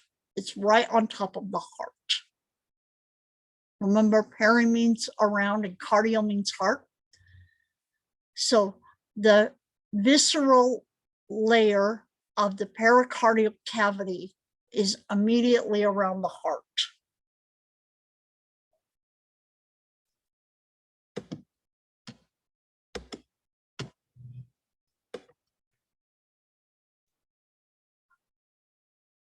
The parietal layer, parietal, if you think about a parent, meaning the person who's essentially in charge or on top of the kids, tries to stay on top of kids.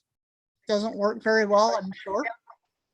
But it's the layer that surrounds, is on top or superficial to the visceral layer. Now let me give you, this is kind of a lousy example. I'm gonna not stop sharing for 1 second here. Can I say something really quick? Yep, go ahead. My thing kicked me off of the Zoom class. So I missed what you were saying about last I heard what assignment was due or when They are due next Wednesday at midnight. Okay. So I have this balloon right here. And next time I buy balloons, I was telling my roommate the other day, I'm buying bigger balloons. But I have this balloon right here. Stick my hand in there. Or try to stick my hand in there. The outer layer, this outer layer, is my parietal layer. Let's pretend my fist right here is my heart. Outer layer is the parietal layer. The layer that's right up against my heart, this layer that is right up against my heart, my visceral layer.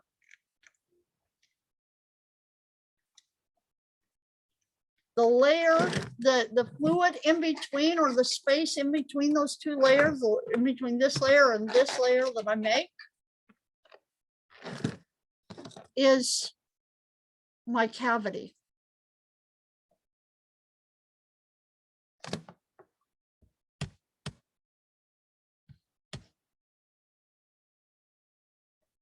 So the visceral layers of cavities, of all cavities, is right against the organ, immediately adjacent to the organ. The parietal layer covers the visceral layer. And the space between those two layers is the cavity.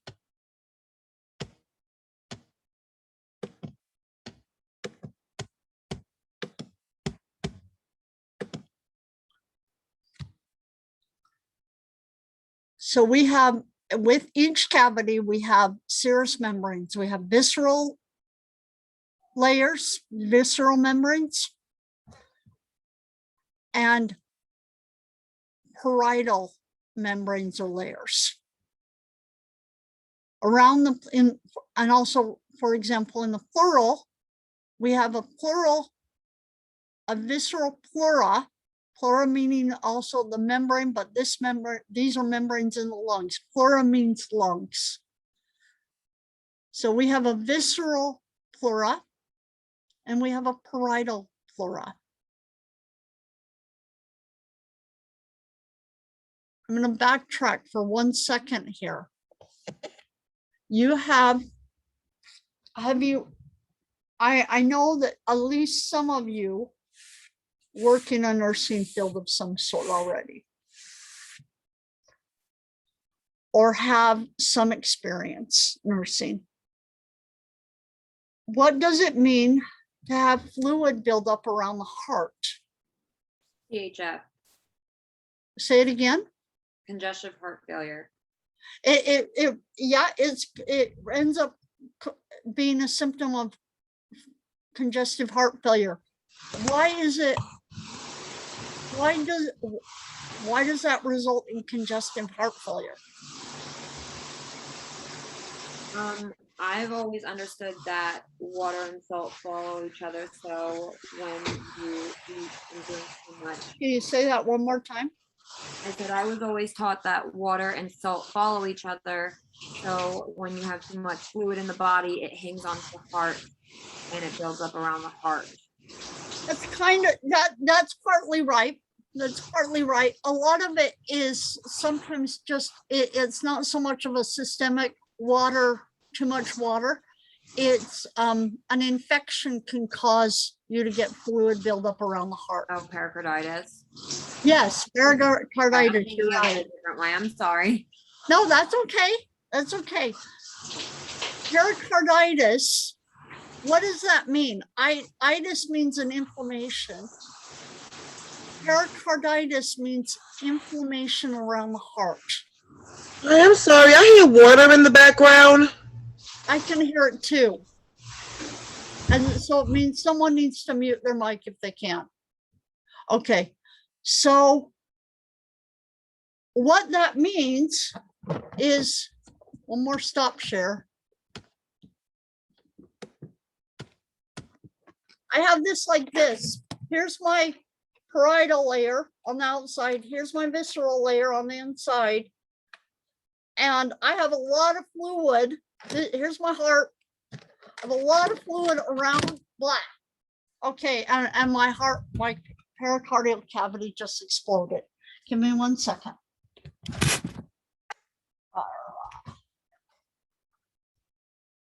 where did he go? All right, come here. That wasn't supposed to happen. So we're coming back. Have this like this.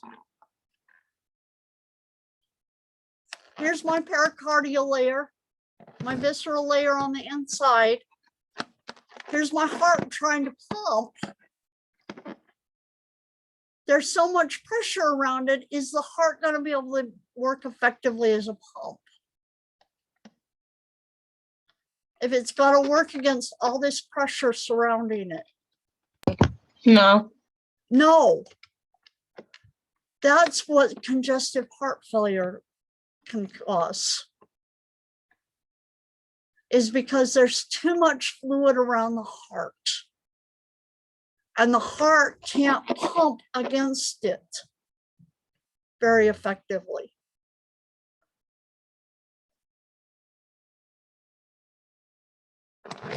So most often, when you get some form of inflammation in a cavity, like peritonitis, when we talk about the peritoneal cavity, which is coming, that's what they're referring to, is they're worried about the fluid buildup.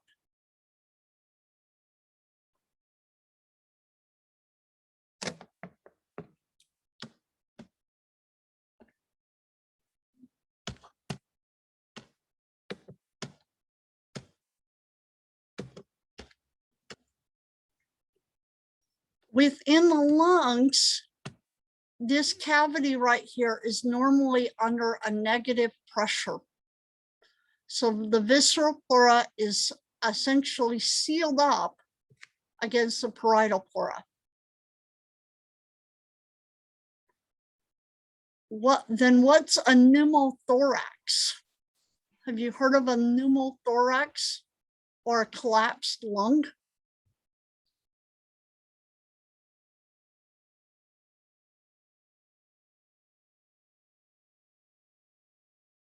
A pneumothorax or collapsed lung is when this visceral pleura is no longer sucked up against the parietal pleura with like this vacuum-like negative pressure.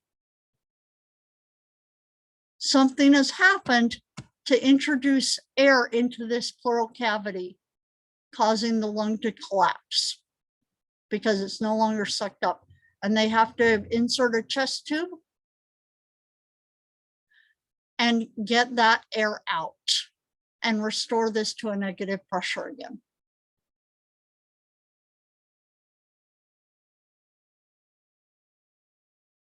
Does that help explain what about these parietal layers and visceral layers and the cavities? Let's go forward. In each of the cavities, remember that vertebral canal can sometimes be called a cavity also. Cranial cavity includes the brain and the meninges, which are membranous linings.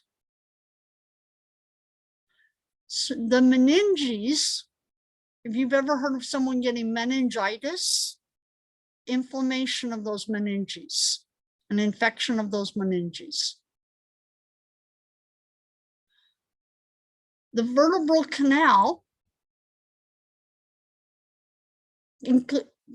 contains the spinal cord and the meninges. The meninges around the brain are continuous with the meninges around the spinal cord.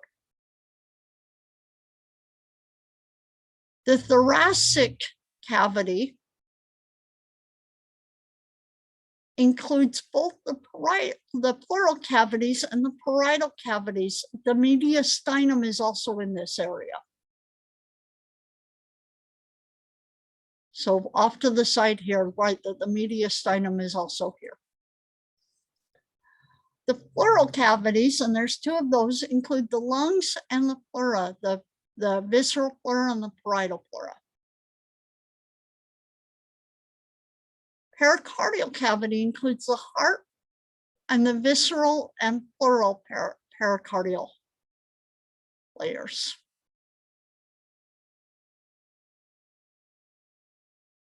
The abdominal pelvic cavity, remember it's the dividing point between the the abdominal cavity and the pelvic cavity here is a diaphragm. The abdominal cavity contains the digestive organs, the spleen, and the kidneys. And the linings, that visceral and parietal linings, are the peritoneum.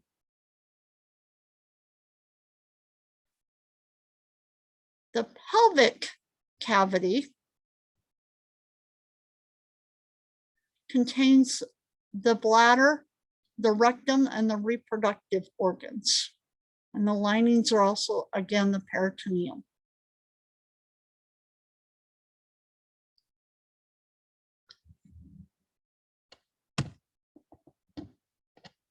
I want to make sure I hit all the major points here. Let me stay here for 1 second. So you will learn, and you might see it a little bit in my Zoom camera. I am a big animal person. Between my roommate and we have 2 cats and 3 dogs. Sorry, 3 cats and 2 dogs.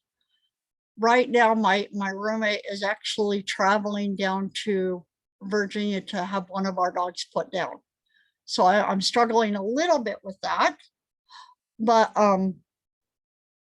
so when she comes back, we'll only have 1 dog. But I have three cats. I have one right behind me and I have another one up here on the side.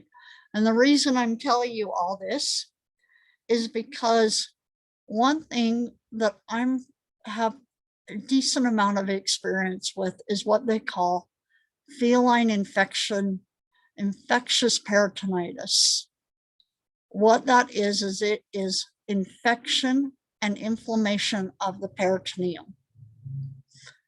And there is no cure for it. I used to foster with the Humane Society when I lived in Idaho, right about before I moved to the East Coast. And what it is it is an infection that is spread from female cats to their offspring, to the kittens, and it causes their peritoneal cavity to become full of fluid to the point of where the kittens can't eat and they can't, because their stomach is in there. And so it gets all this pressure around it and it kind of shrinks because it can't expand. And their kidneys and their intestines are all under all this pressure from fluid building up in the peritoneum. And the result is that the kittens die a very painful death of starvation.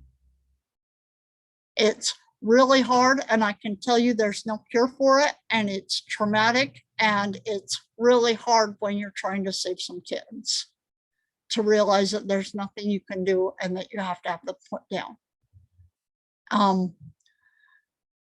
That's why we care about these layers, is because we want the fluid. Sometimes we want the minimal fluid in that area, or there's too much fluid in that area. Or like in the pleural cavity, we want there to be no fluid. We want just a very minimum amount of fluid between the visceral and the parietal pleura, because we want it under a negative pressure. So just enough to keep the lungs sucked up against the chest wall.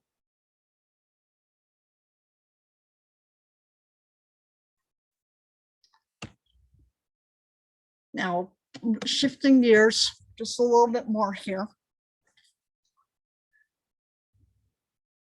Introducing some other terminology, depending on whether you are a chiropractor or an MD.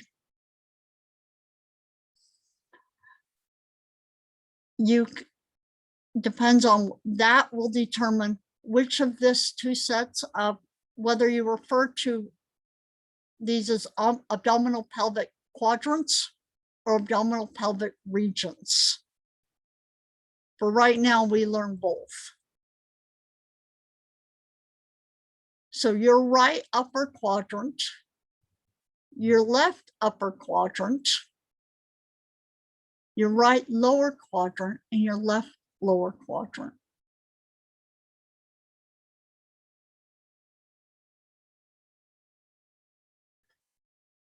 Your appendix, which would be about right here, part of your large intestines, or a little part of your large intestines, is in your right lower quadrant.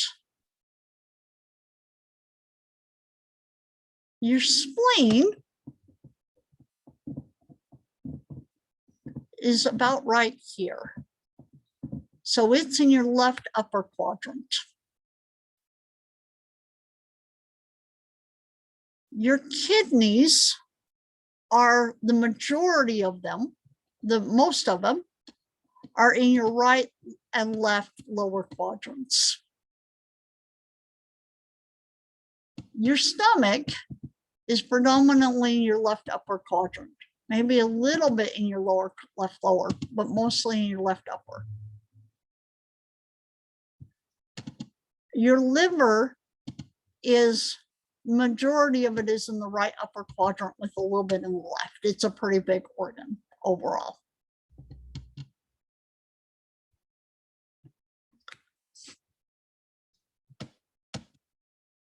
some of a lot of these examples I'm using, these are some of the questions that you're gonna have to answer for when you turn in those lab exercises and you submit those. The left, now looking at the 9 abdominal pelvic regions, the left hypochondriac, and if I remember, chondriac actually means chest. So left hypo meaning below the chest, left hypochondriac, the right hypochondriac, epigastric. Epi means on top. Gastric means stomach. So this is above the stomach.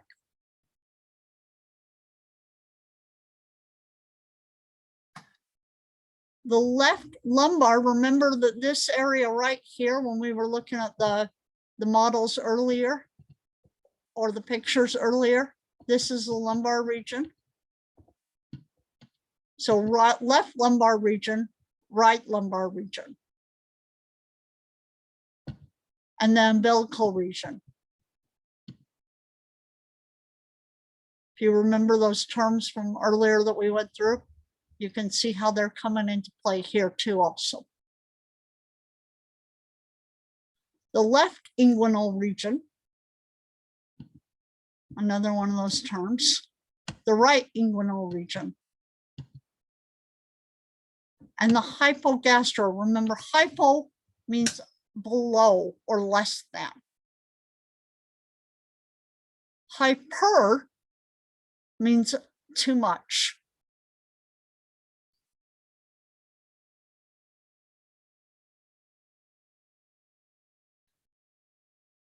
So your kidneys, your left kidney is in the left lumbar region.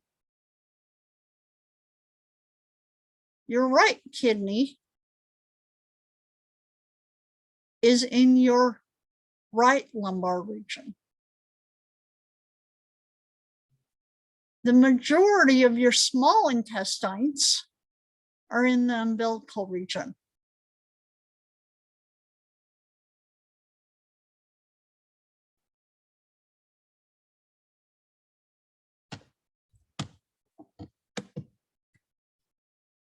First, before we talk very much about this slide right here, remember we talked about those planes, the frontal plane, the sagittal plane, and the transverse plane? What plane is this? What is the plane of this cross section? Transverse. It's transverse. We have 2 cavities here. We have the peritoneal cavity, which is right here. And then we have the retroperitoneal cavity. Retro meaning behind. So retroperitoneal means that it's the cavity behind the peritoneal cavity. It contains the kidneys. It's this little cavity right here, approximately. It also contains the abdominal aorta and the inferior vena cava and the spine. No, it doesn't contain the spine. I'm sorry. Spine is outside of that. So this right here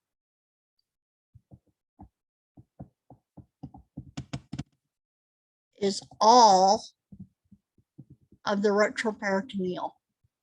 Retroperitoneal. All of this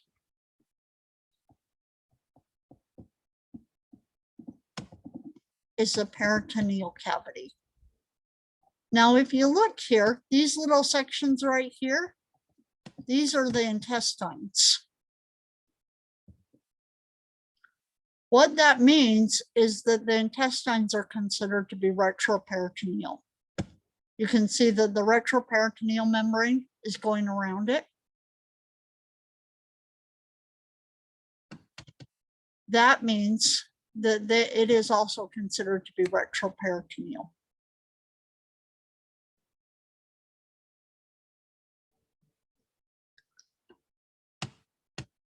Give you one more.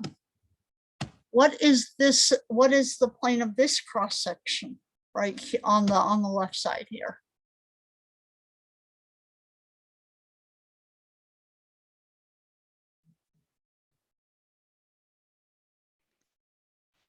Sagittal. You're right. It's sagittal. Good job. Sagittal. Yep, sagittal.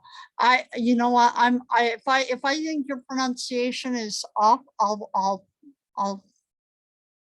correct you. But a lot of times you'll learn as you continue to study anatomy. Everyone sometimes pronounces things a little differently, depending on where you're from and who taught you.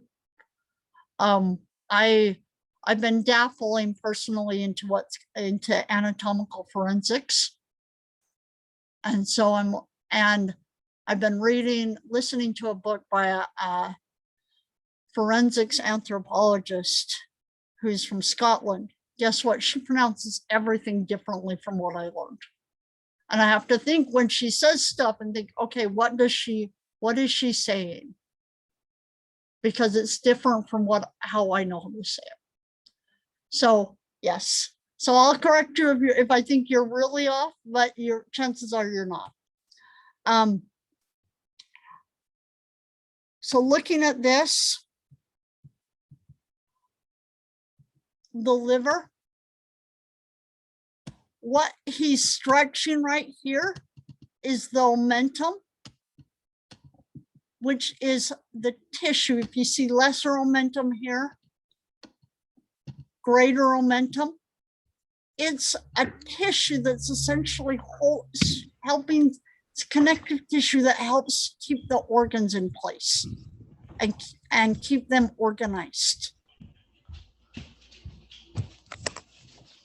Are there any questions?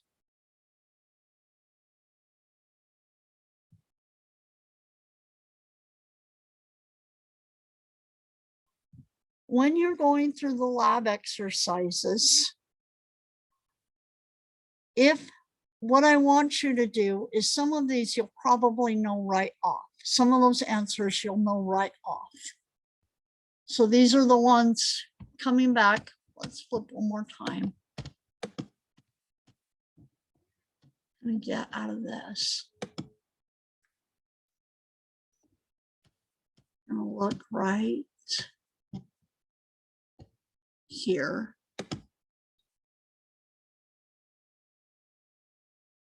Like I said, if you get in here and you don't have access, I want you to let me know. Click open. And it's going to ask a series of questions. First question, reviewing your knowledge. In the anatomical position, the body is blank with the arms straight and at the sides of the body.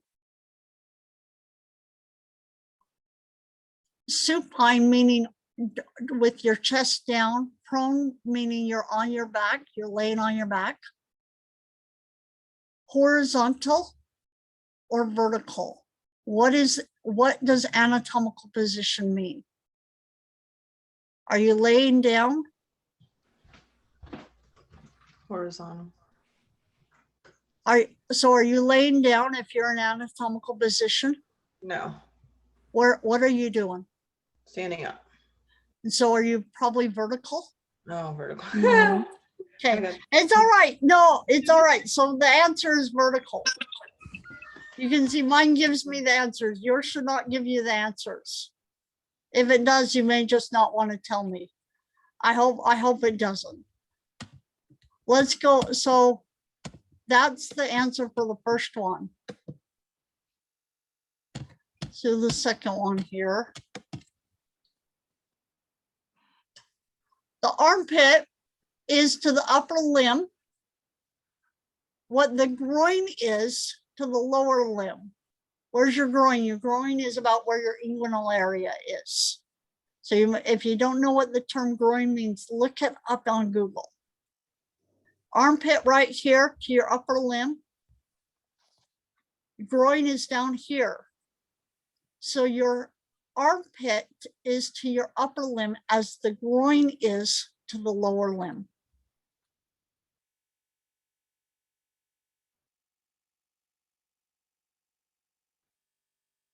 If you have problems with these questions, I think you have an unlimited ability to do these questions.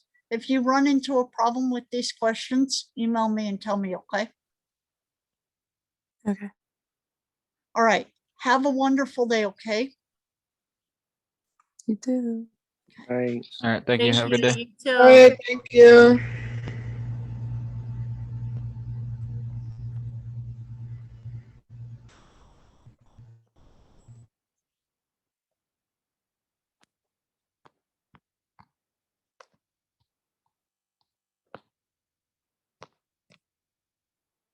I have a question.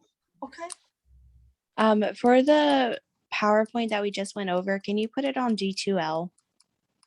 It is on D2L.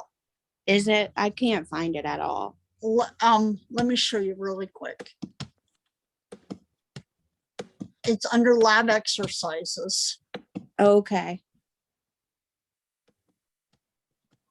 So coming into content. Right here, lab exercises 1 and 2. It's right there. Okay. All right. I And was just making sure. these are the, okay, and these are the ones that this first one was the one that we had just started just now. Okay. Okay. Yep. Thank you. You're welcome. Bye. Bye. Hi, Mary. Yeah. Just a quick question. Okay. So for our homework, would that be it would just be the chapter 1 that we have to read and everything, and then our lab exercise Yes. 1 and 2. Yes. Okay. So when you say read and everything, do the smart book assignment. The smart book assignment. Yes. Okay. I just want to make sure because I'm I prepared. understand. No, I understand. All right. So smart book reading assignment. And then we have to do the chapter. Should we do the chapter 1 quiz? Do it when we're finished with the chapter and lecture, which we're not. Okay. Okay. And yeah, I mean, if you wanted to, you could, but you have 2 attempts. You could take one and then we could finish it and you could take the second one. You can Okay. decide. And then you said it's like unlimited for the That's practice. the practice, yes. Okay. All right. Have a wonderful weekend, okay? You too. Thank you. Welcome. Bye-bye. Bye.